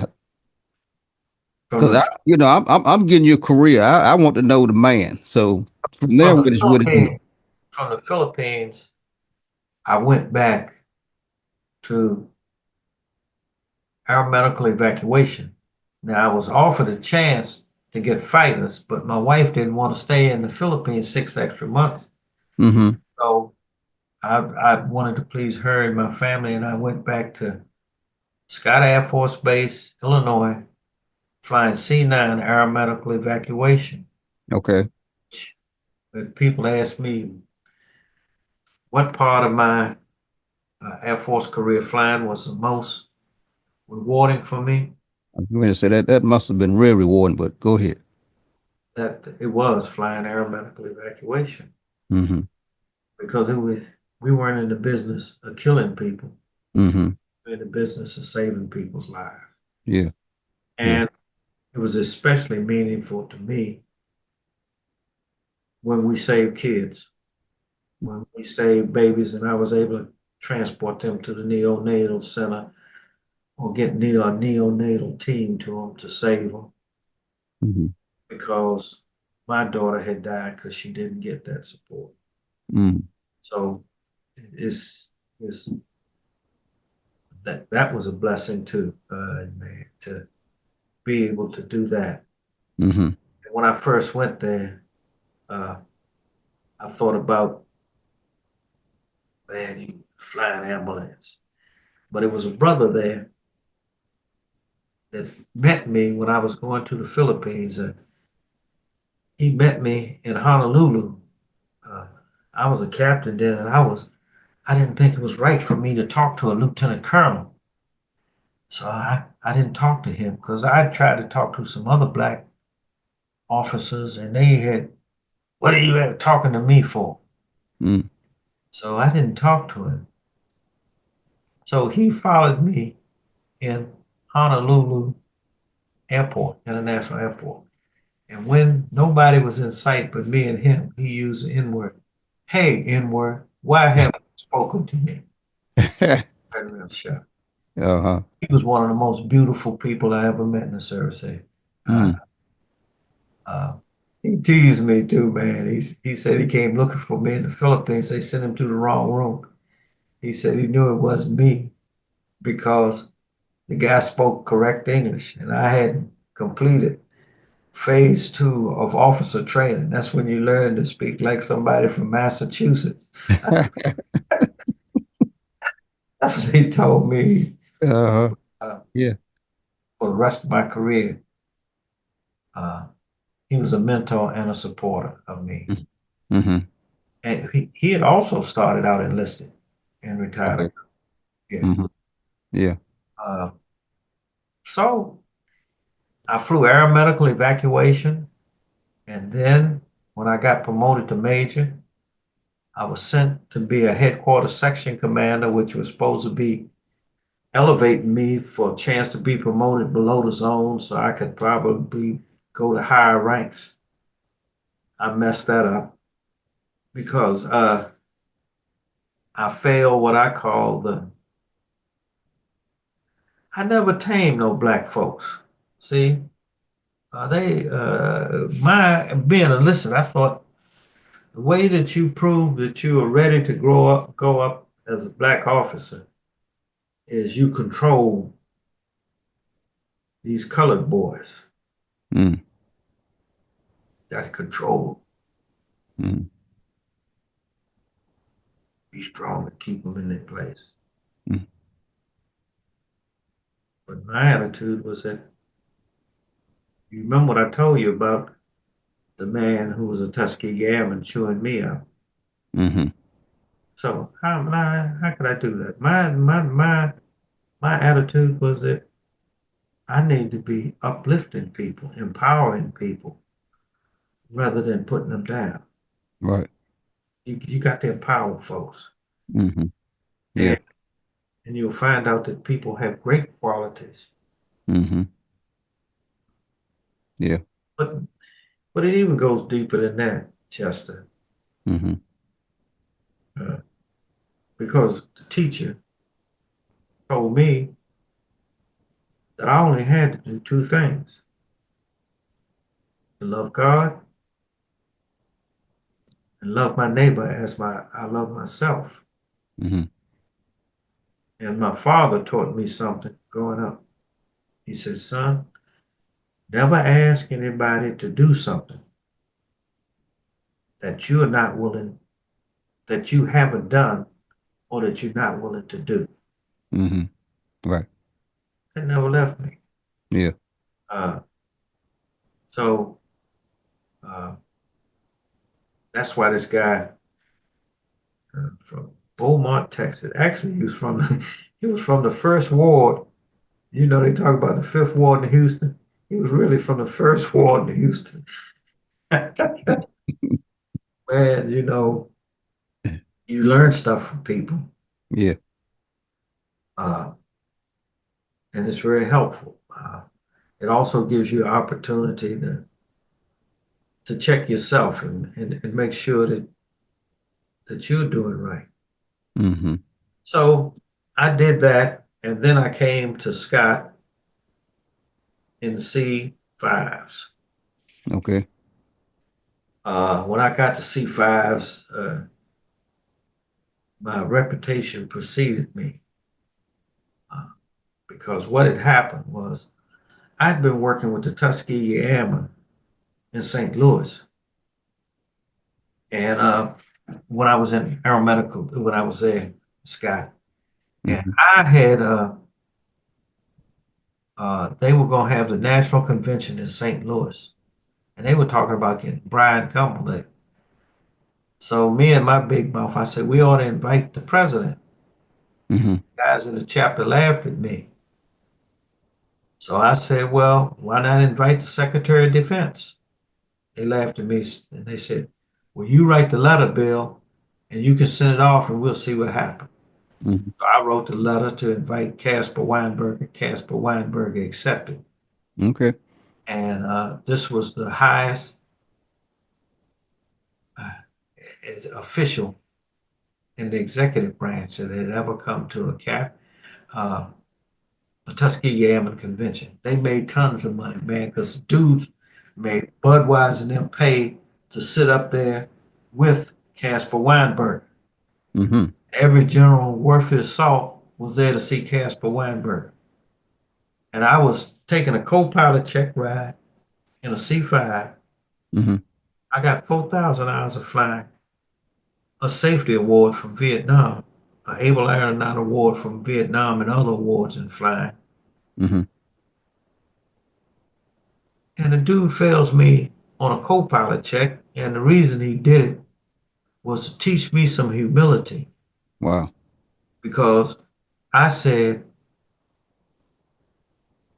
because in ground school, I said that the most important job for a pilot is being a co-pilot, because only by learning to be a good co-pilot can you be a good aircraft commander.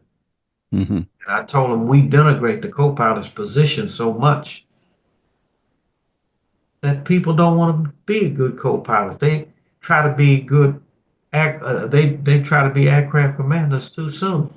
We should have them sit back and learn to be a good co-pilot.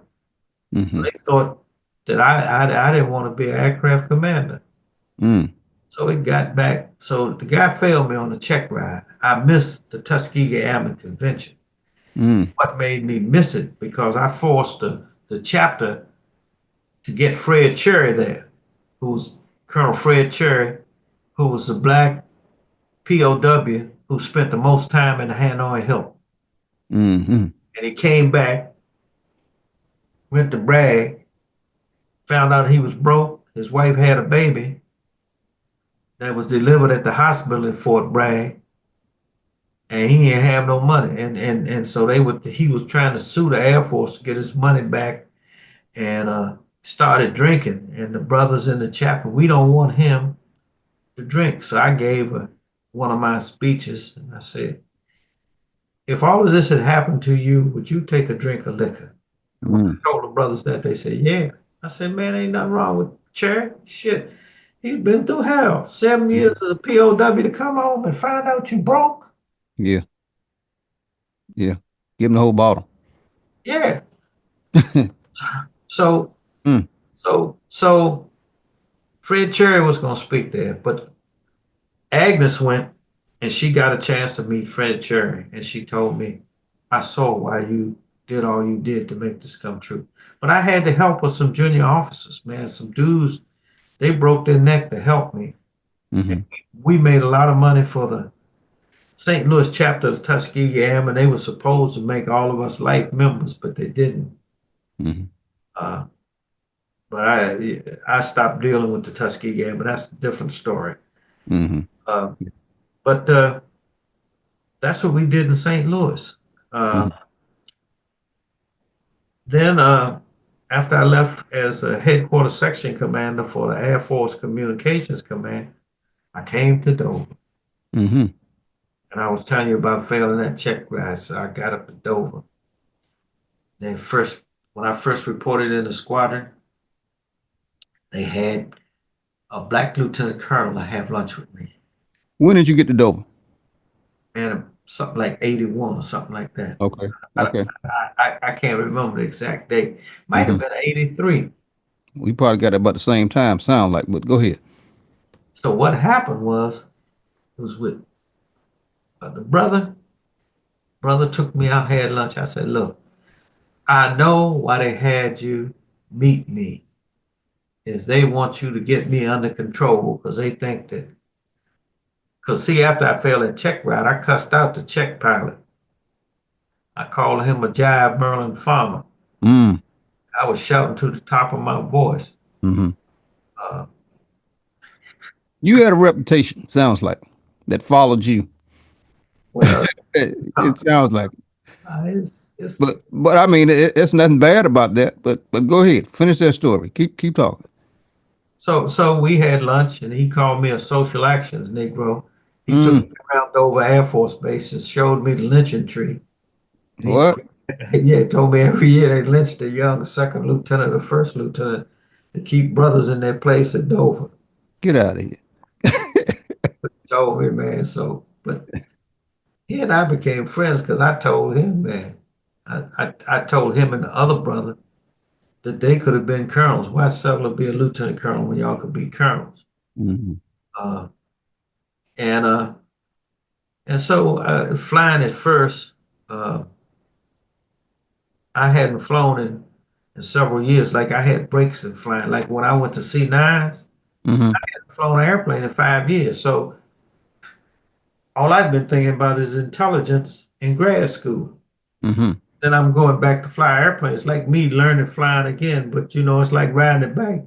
Yeah. Never forget, but when you first get on it again, you're shaky until, Yeah. until you Yeah. get your balance back. Well, that was kind Mm-hmm. of like with a C5. It had been about 2 years, 2.5 years since I'd flown a, but once I got on it, the people they would have me on these flights, man, and talking stuff to me. Mm-hmm. One captain one time, we were going to Europe, asked me had I ever been talked about on the radio. Mm-hmm. Well, I told him, I said, Captain, I've been flying for 4,000 hours. Ain't nobody said nothing about the way I talked on the radio. Hmm. What are you? Well, I just think that your your radio, your communication is bad. I said, well, write that up in the grade report on me. What was your rank? I was a major. He was a captain. He was a I was a captain. co-pilot. Yeah, I was a co-pilot. Okay, but still, he figured he could talk to you like that. Oh yeah, man. Hey, look. Uh, when I was a co-pilot, I went out with a crew, and the captain said to me, "This is what he said: Bill, what should I call you on this mission?"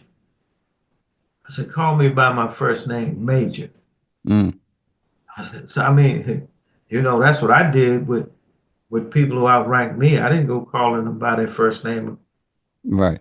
When the wing commander, when I was training the wing commander at Scott, Hmm. I called him Colonel. Right. When you went Dover, how many in the flying community or the pilot community? How many blacks were actually in the? There were two active squadrons and one reserve squad. You had the reserve wing, Hmm. and you had Quentin Smith, who was in the reserves. Active duty, you had two, and me. It was three, and we were all in the third mass. The ninth mass didn't have no blacks. Really? Wow. I didn't know that. No black pilots when I was. They had one as I was coming in, but he left to go to Travis. I met Mm. him briefly, so it Hmm. ended up when I was really in the squadron.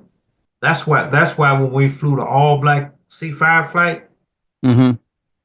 it was two from the third and one from the reserves. There was no black pilot in the ninth that could fly with us.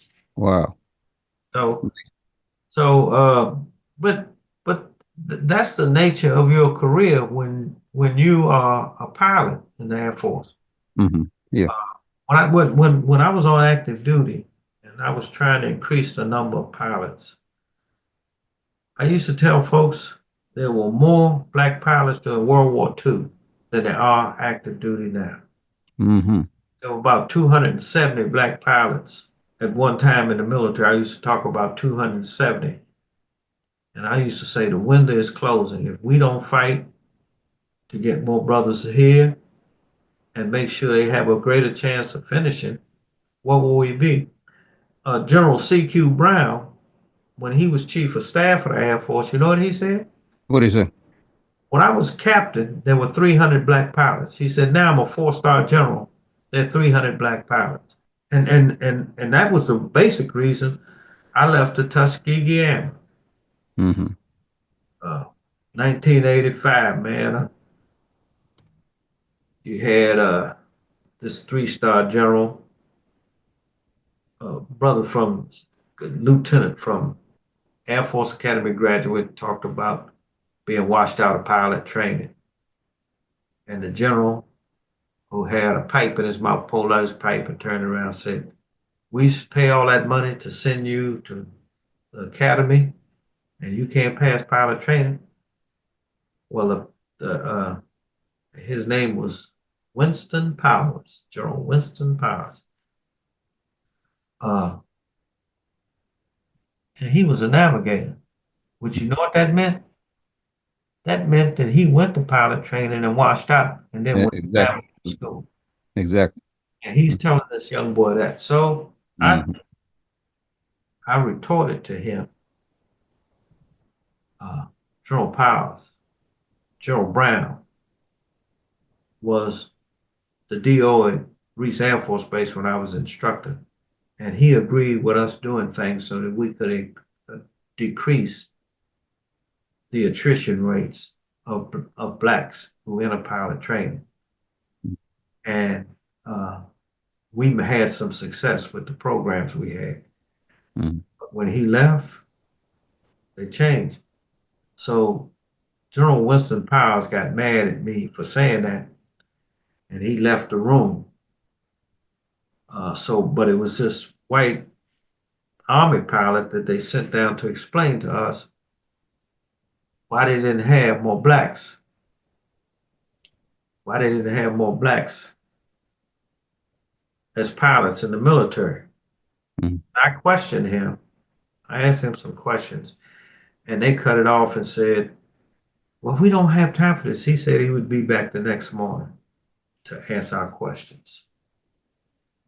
Just I got up the next morning at 6:30, took me a shower, put on my best uniform, ate breakfast, ran down there to be at 8 o'clock because I had questions for this man. Mhm. I ran into Charlie McGee, who was a colonel then, who I respected highly. He was the one that, when he was 100 years old, Trump, as a publicity stunt, made him a brigadier general, reserve, retired. I ran into Charlie McGee. Charlie McGee said, well, Bill, I canceled a meeting because I thought y'all were too rough on this person. Well, not that I'm down on the Tuskegee Airmen. The Tuskegee Airmen have a great heritage and they have a great story to tell, Mhm. but they weren't interested in doing what I was trying to do. And since I have to put my marbles where I think I have the best chance of getting more marbles. There Mhm. wasn't the Tuskegee Airmen. I had a student once going into Barksdale, Louisiana, in the weather. Our lead was in front of us. We were in two-ship formation out behind. The weather was so bad I had to get up under the lead, Mhm. probably Flying in what? the T-37. Okay. And I felt some pressure on the stick. What the hell is this? I look over there, my student is trying to, he ain't even got to formation phase yet. And he's trying to be on the stick. I told him he better turn that thing loose. I said, I got the aircraft, don't touch the stick. So we got down on the ground. I said, when I say I got the aircraft, don't you touch that stick. I said, if you ever touch it again, when I'm in this airplane, I'm going to ensure that you don't get your wings. Mhm. But I don't know if you'll be alive because depending on the situation of flight we're in, I might have to take more drastic action, but I'm not going to die for you. And I asked him, I said, why did you have your hand on the stick? And he gave me an honest answer. My mother said black people can't fly airplanes. Wow. That's the way he was socialized. Mm. My question is, how many people were socialized that way? And that is in their subconscious bias, the implicit bias that they don't readily acknowledge. That's Mm. the bad. The good thing is, do we have some good people who recognize that and are Yeah. willing to do things to make that change? Mhm. But they're not going to make the change if you don't point it out to them. That's right. A man Mm. whose pants are torn is not going to get the seat of his pants repaired if he doesn't know he's got his pants are open in the back. That's right. And Mhm. and some people go along laughing at him, but they won't tell him he got your pants are torn in the red. Mhm. I'm saying you should tell him your pants are torn in the red. Mhm. Me in the service, man, I just tried to a couple of things I tried to do. I tried to love everybody because that's what my teacher told me to do. I tried to remember that whatever you do to the least, you've done to me. Mhm. So I wanted to treat people like I wanted to be treated. Right. And that's all I ask anybody in the Air Force to do. Mhm. Some people don't do it. Some people did. I I was blessed that for the most part of my career, I was able to work with people who were willing to do it. Mhm. Yeah. Uh, uh, when I left, when I left Dover, I was after Man, what happened? I told you, I made Lieutenant Colonel. They couldn't believe I made Lieutenant Colonel. They called down to the personnel center to make sure it was done right. Did you make a mistake? Jordan promoted us, but I knew I was promoted. Mm-hmm. I knew that. Yeah. So Mm-hmm. they didn't have any job for me. I saw these other guys who were lieutenant colonel. They found out what their job was going to be. Mm-hmm. I didn't know what my job was going to be, so I went to the wing commander and asked him about that. He Mm-hmm. said, "Well, he'd look into it." The personnel officer sent him a thing saying, "Oh, well, he just did this and that. He's got a jive degree and a jive master's degree." Basically, he said that. So I had to tell the wing commander, I said, "First of all, I'm a distinguished military graduate of ROTC. Mm-hmm. Wing commander was one too. Mm-hmm. So Okay. he was important to that." Yeah, he knew what that tastes like. Okay. Mm-hmm. And then I told him I went to the Air Force Institute of Technology. I was one of 13 Air Force officers selected to get a non-technical advanced degree at AFIT. One of 13. Mm-hmm. And I was asked to stay in there to get a doctorate, but I didn't want to do it because I had family. And uh, and I felt I had to do some other things. So when I told him that, he said, "Well, I'm gonna go look at your career myself." Then he came back to me, told me that he was gonna put me on the Golden Eagle list, which that says that you are in line to get a squadron. So I knew that I Okay. was put in a squadron, and one of the guys, one of the other brother pilots asked me, "What kind of squadron you gonna get, Bill?"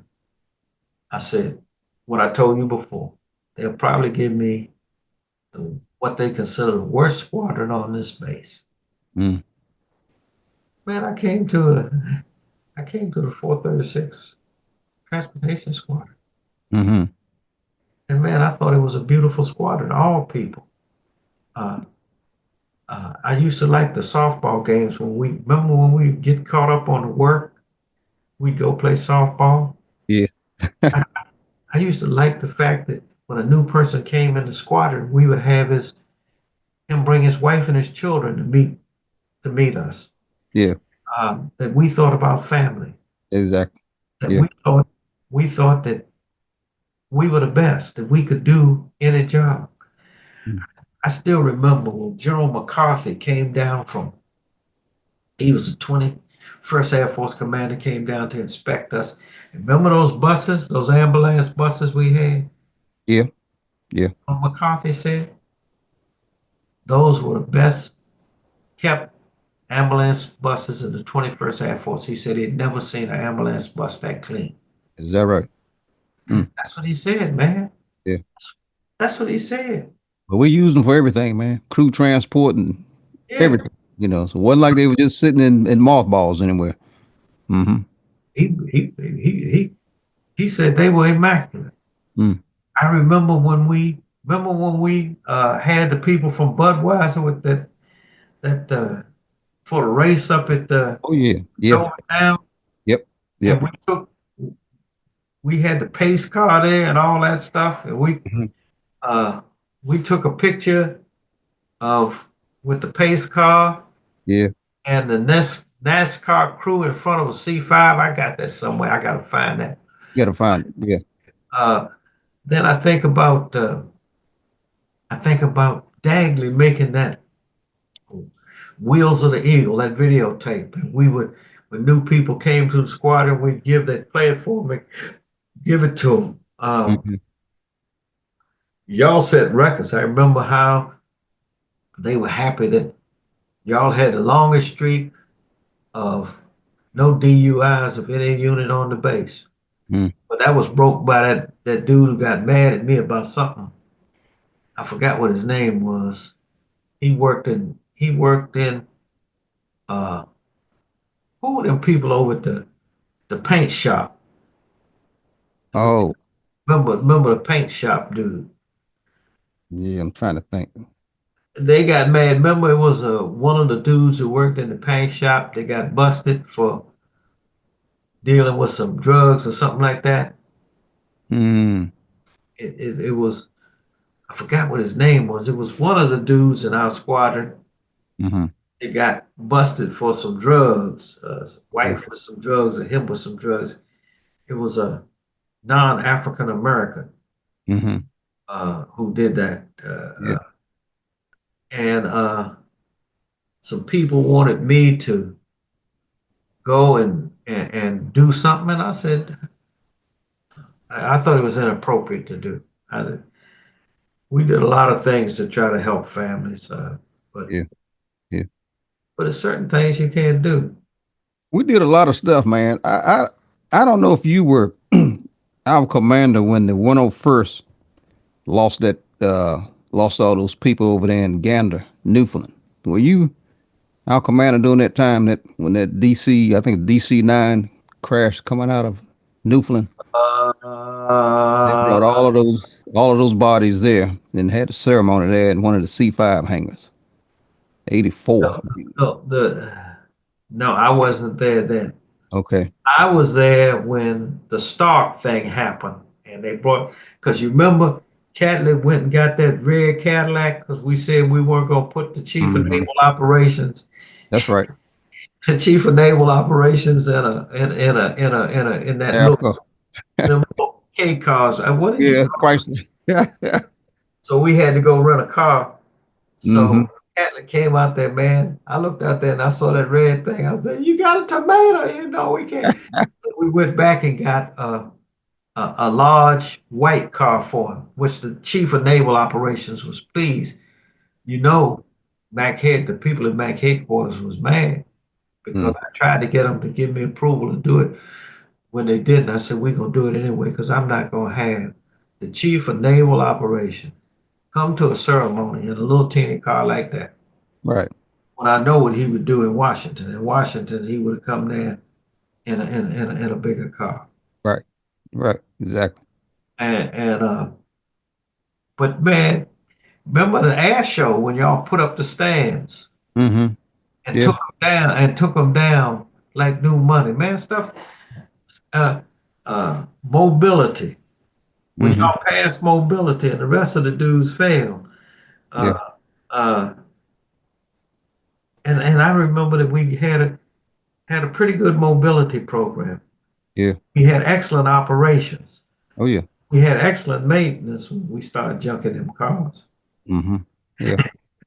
Well, Man, when the war broke out, I mean that Dover was the was one of the points of departure from the states, and yeah, we shipped all of our operators out, and man, we had to bring them reserves in and get them trained, yeah, to do what our regular folks were doing, and I mean it was 24. Well, we never closed, yeah, but man, I'm gonna tell you, like you said, man, we did a lot. That was I mean I was at Dover for 10 years, and again, that was probably one of the most rewarding places that I'd ever served in. I can say that, and because of having leaders like you to protect us and teach us, and keep us out of trouble. man, y'all, yeah. I learned a lot from y'all. One of the big things I tell people now that I learned, uh, I learned from the guys in the transportation squadron Hmm. was people. One of the big things is first of all, uh, you can be appointed a leader, but you're not a real leader until the people accept you as a leader. Hmm. And just because your name is on some G order saying that you're the commander of an organization doesn't mean that that organization is going to function to efficiently do its mission. Hmm. It's when the people in the organization accept you as a leader that they begin to exceed all expectations. Yeah. Another thing that I learned was that hitch your wagon to a star. Get the people in your organization to believe that they can do anything in transportation. There's Mm-hmm. nothing beyond their capability to do. Mm-hmm. Yeah. And I found out that a lot of things that happened in the squadron where people were making y'all feel like not be appreciated for what you did for the wing. Mm-hmm.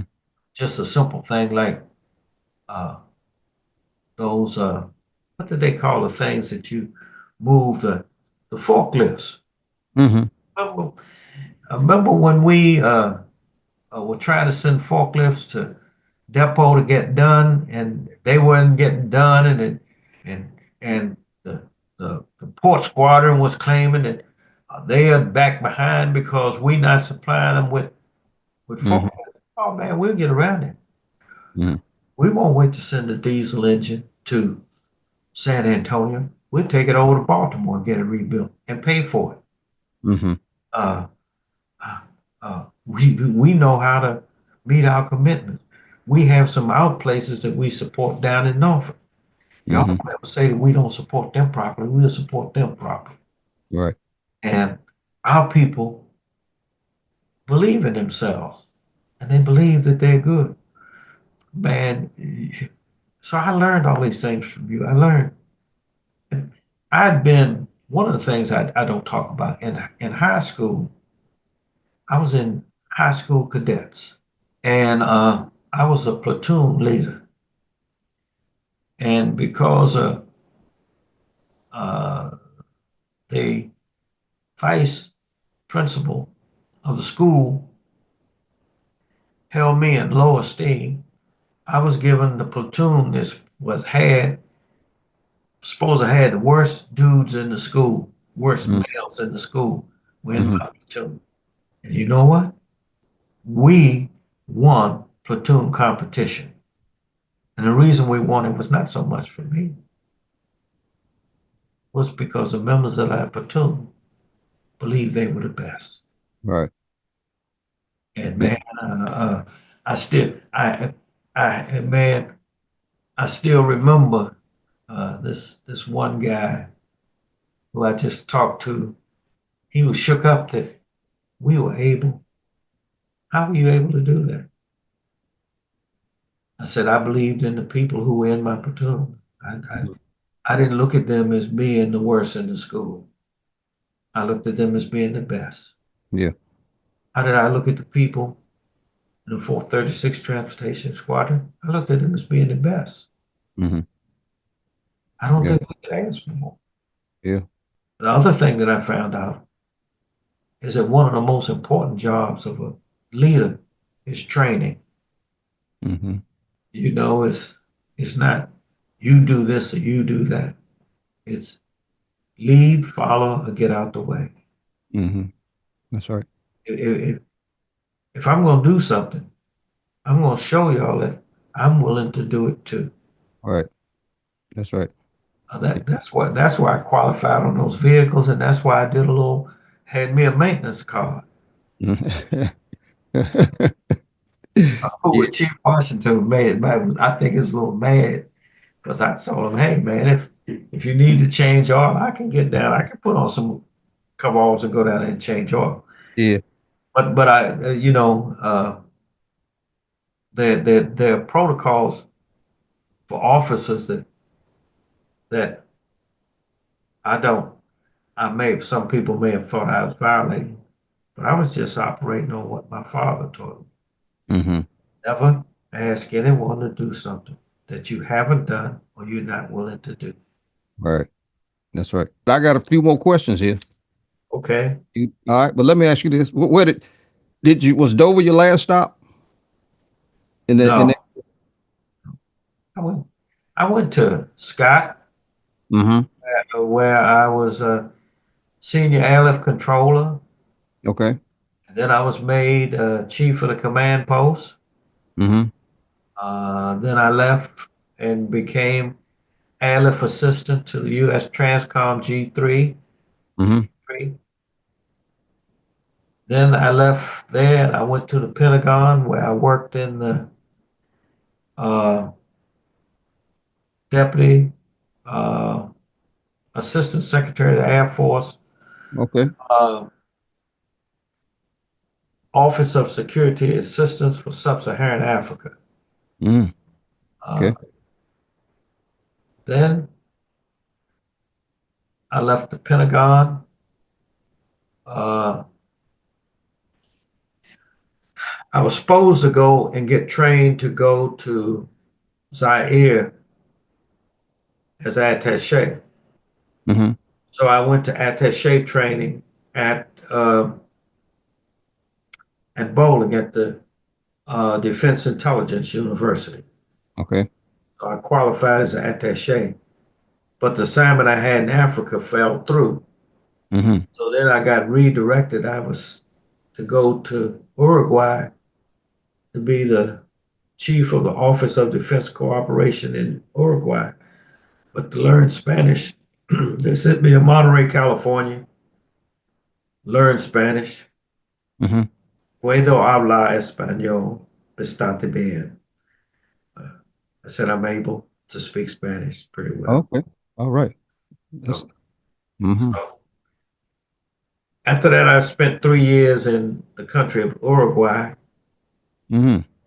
uh, and got a chance to work in security assistance.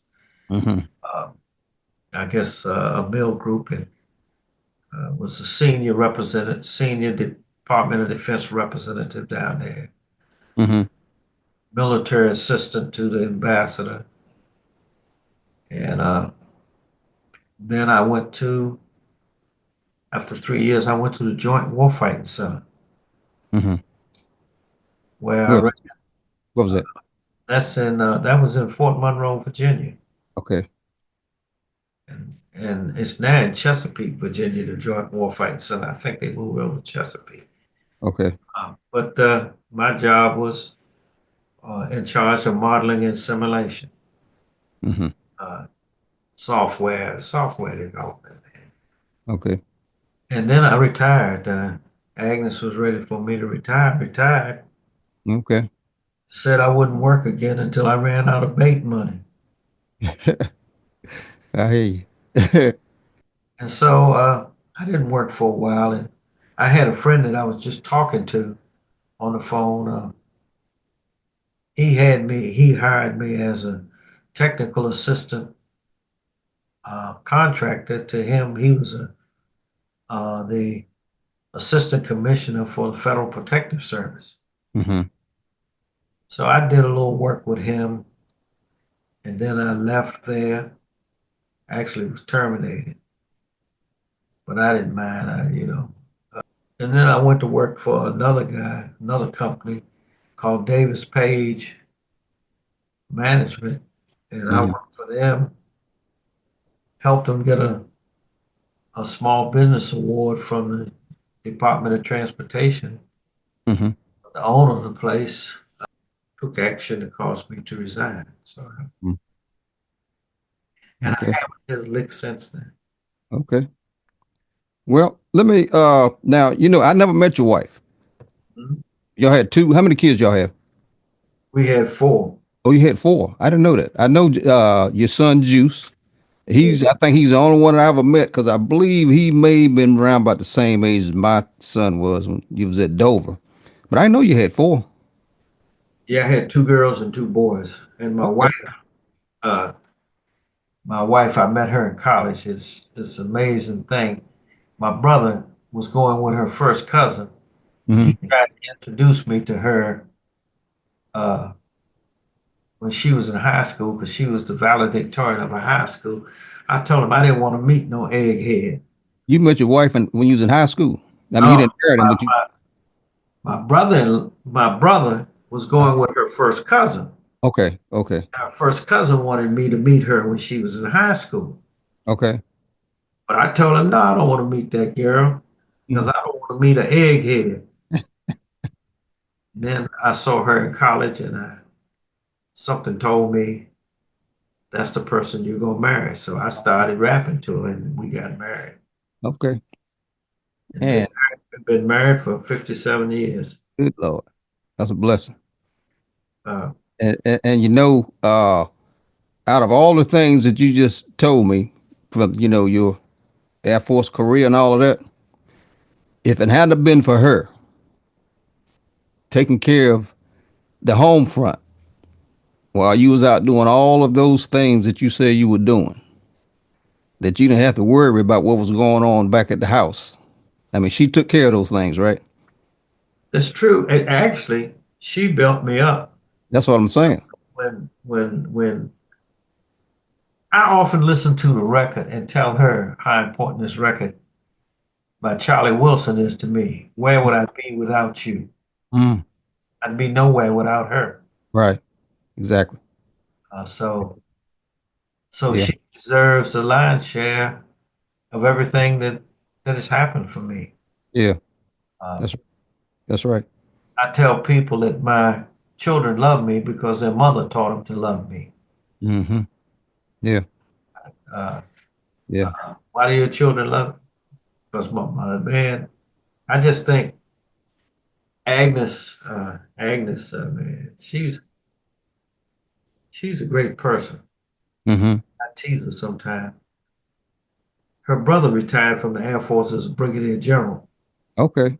and uh, and uh, he also worked for Homeland Security and the Department of State, big jobs there. Mm-hmm. And she was on scholarship when I met her, and she quit school and everything to follow this wild man who was saying he was going to be a pilot. Mm-hmm. Yeah. Wild Bill Jordan. And she never left me. I don't know how wild I was. Uh, people put that name in pilot training on my cup from pilot training. They call me Bomber Bill. Okay. But the things, the big thing that I guess the big thing when you come from a family or a group of people who have contributed so much to the building of this nation, Mm-hmm. and you see that that's not being acknowledged, and that people are holding them back, you try to fight and do what you can Mm-hmm. to change that. Yeah. And so you know, uh, sometimes people say, well, maybe if you kept your mouth shut, you would have done this. Maybe Mm. you have to do what your spirit tells you to do. Yeah. And, Yeah. Yeah. and the thing is that where would this nation be if it wasn't for enslaved Africans Mm-hmm. and their descendants? Right. We We'd would be still a country. we might be a less developed nation. That's right. For sure. Uh, when I heard uh, you and your buddy, what was his name, Joe? Yeah, Joe. And you and Joe talking about walking down the tar road barefoot. That's right. I said, that's true. Yeah.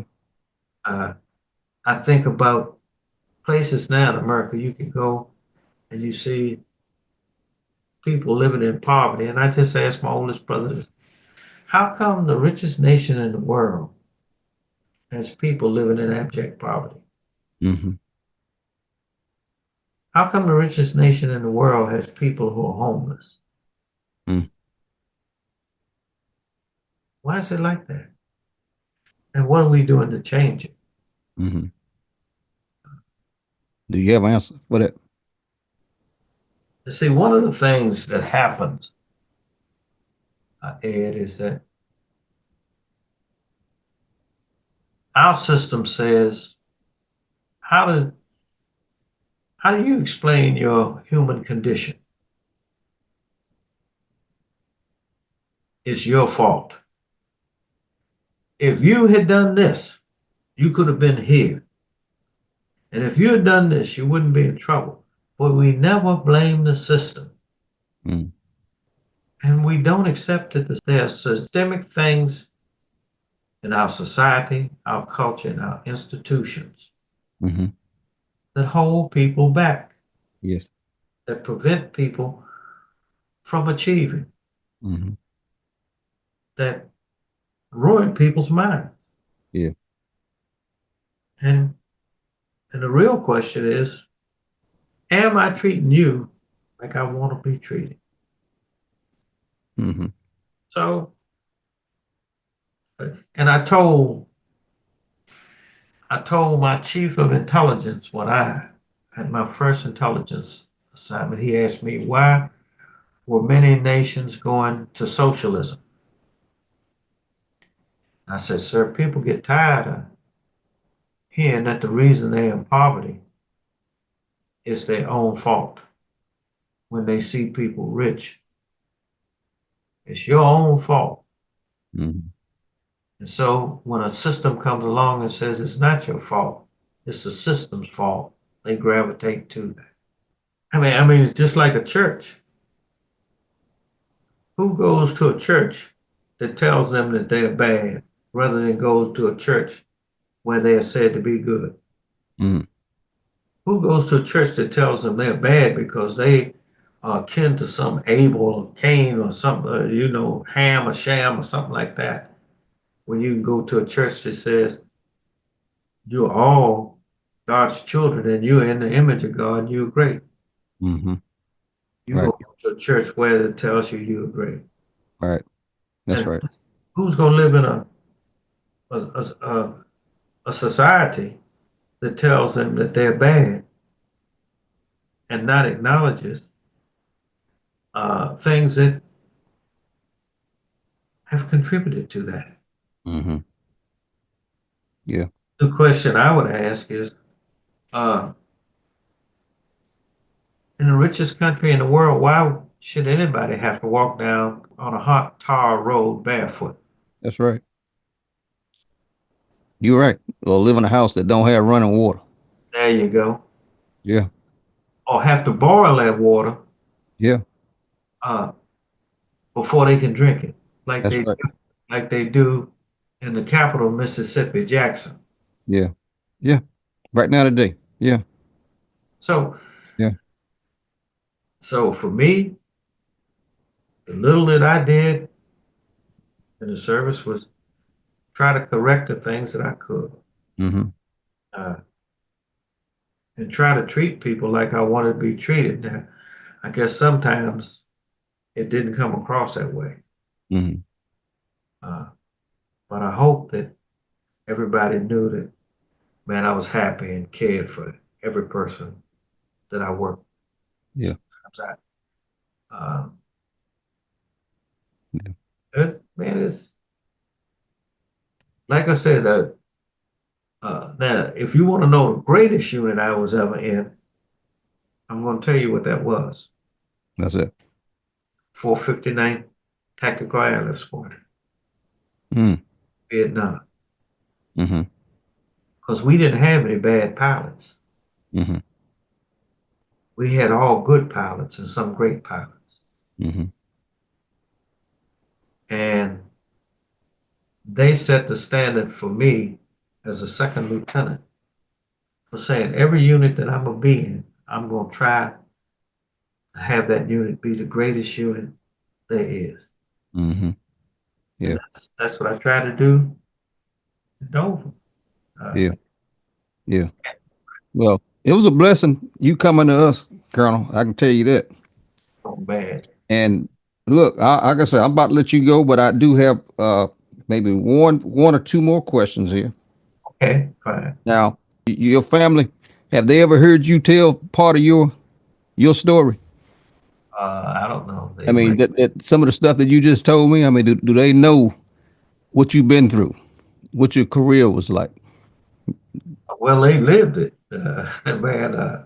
But I know you didn't bring a lot of that stuff home, you know, with you. I, sometimes I would tell them about a flight that I Mhm. had, but most of the time I wouldn't.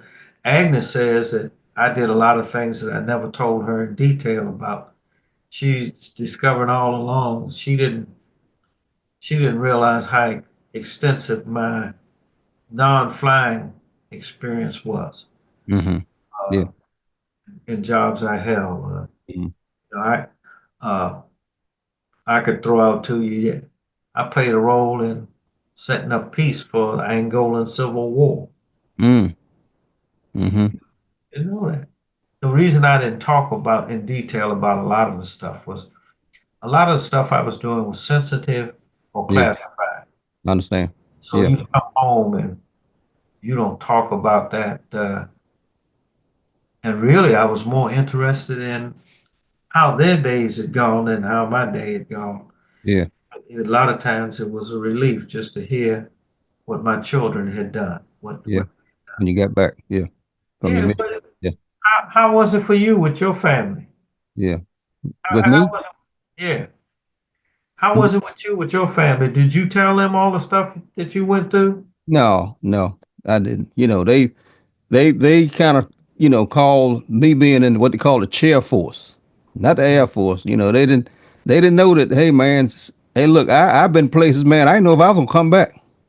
You know, I mean, I'm telling you, man, I know when I was in Egypt, man, we had some stuff going on over there, man, that, 1 minute we in a 5-star hotel and the next minute, man, we out in, you got wild dogs eating camels and you had to go to the bathroom with somebody with a, protecting you and come on, man. But I'm chair force because they used to come and visit me at when I was at Pope First Sergeant. I'm sitting up there with a refrigerator full of Budweiser, with my feet up. So they didn't Yeah. know, and I didn't tell, So yeah, yeah. But that's where it go, man. Like you said, you don't tell it all. But again, like I said, my wife, I call her my every woman. You say you had a song, my song that for her is was it Whitney Houston and Shaka Khan. That my I'm every woman. Yeah. Yeah, she's my every woman. Because everything I need has done. And when I was away from out of states, she took care of the house, man. Took care of them kids. And like you said, just when I got back, like you say, how was it? You know, how was your day? Yeah, yeah. But look, I ain't gonna hold you no longer. I really do appreciate you talking to me, and I didn't know it was that deep. You've seen a lot. You didn't tell me the Chappie James story, but you can tell me that at another time. Uh, but I mean, really, I enjoyed listening to you talk to me. Yeah, well, uh, General James was an amazing person. Mm-hmm. A friend of mine was going through training down at the Air University to be uh, working a ROTC unit. And he knew I was involved with social actions. Mm-hmm. So he wanted me down there to make a videotape. Well, when he made the videotape he made, he was asking me questions. So he asked me, why did I think young blacks would come into service, complete their flying requirement, and get out and go commercial? Why didn't they stay for longer careers? Mm-hmm. So I told him they didn't have senior Air Force officers that they could look up to or they wanted to be like. And it was this white colonel who was listening very carefully to this video I made. Mm-hmm. I was making with this friend, and he hollered out about, what about Chappie James? Chappie James is a commander. I said, no, Chappie James has never commanded nothing. I said, when he was commander of Wheelers Air Force Base, wasn't nothing down there but Scorpions and APU. Wasn't no airplanes on the base. Mm-hmm. I said that uh, USAFE commanders, wing commanders would bring their wing down to do their target practicing, and then they would fly back. Mm-hmm. Well, this colonel took the videotape up to Washington and played it for Chappie James. Chappie James blew up. I'm going to, he, he was really upset with me. Mm-hmm. Got back to me. But the Mm-hmm. senior officers told him, no, don't jump on him. He's made it so the Air Force is going to give you a real command. And Chappie got a real command after that. Is that right? Yeah. And he did something. He did something that was unbelievable. That's it. He saved the career of one of my best friends, who had made a video recruitment tape for pilots. But people, they were going to let him go from the Air Force. Mm-hmm. Chappie said no. Chappie was the one who kept him in. I don't want to go into too much detail because people might think the wrong things, but I thought it was a very righteous thing that General James did. Mm-hmm. Plus, another one of my friends was General James A. He was a tremendous guy who did a lot for me. So I made the tape, and it wasn't meant to denigrate General James. It was meant to denigrate the situation Mm-hmm. where we wanted to command air armies. And that's why I look at General C.Q. Brown today, Mm. commanding air armies, not Mm-hmm. commanding a base with no airplanes on it. Mm. Yeah. So that's the story about Chappie James. Chappie, he went through hell to get where he was. I'm quite sure. Yeah.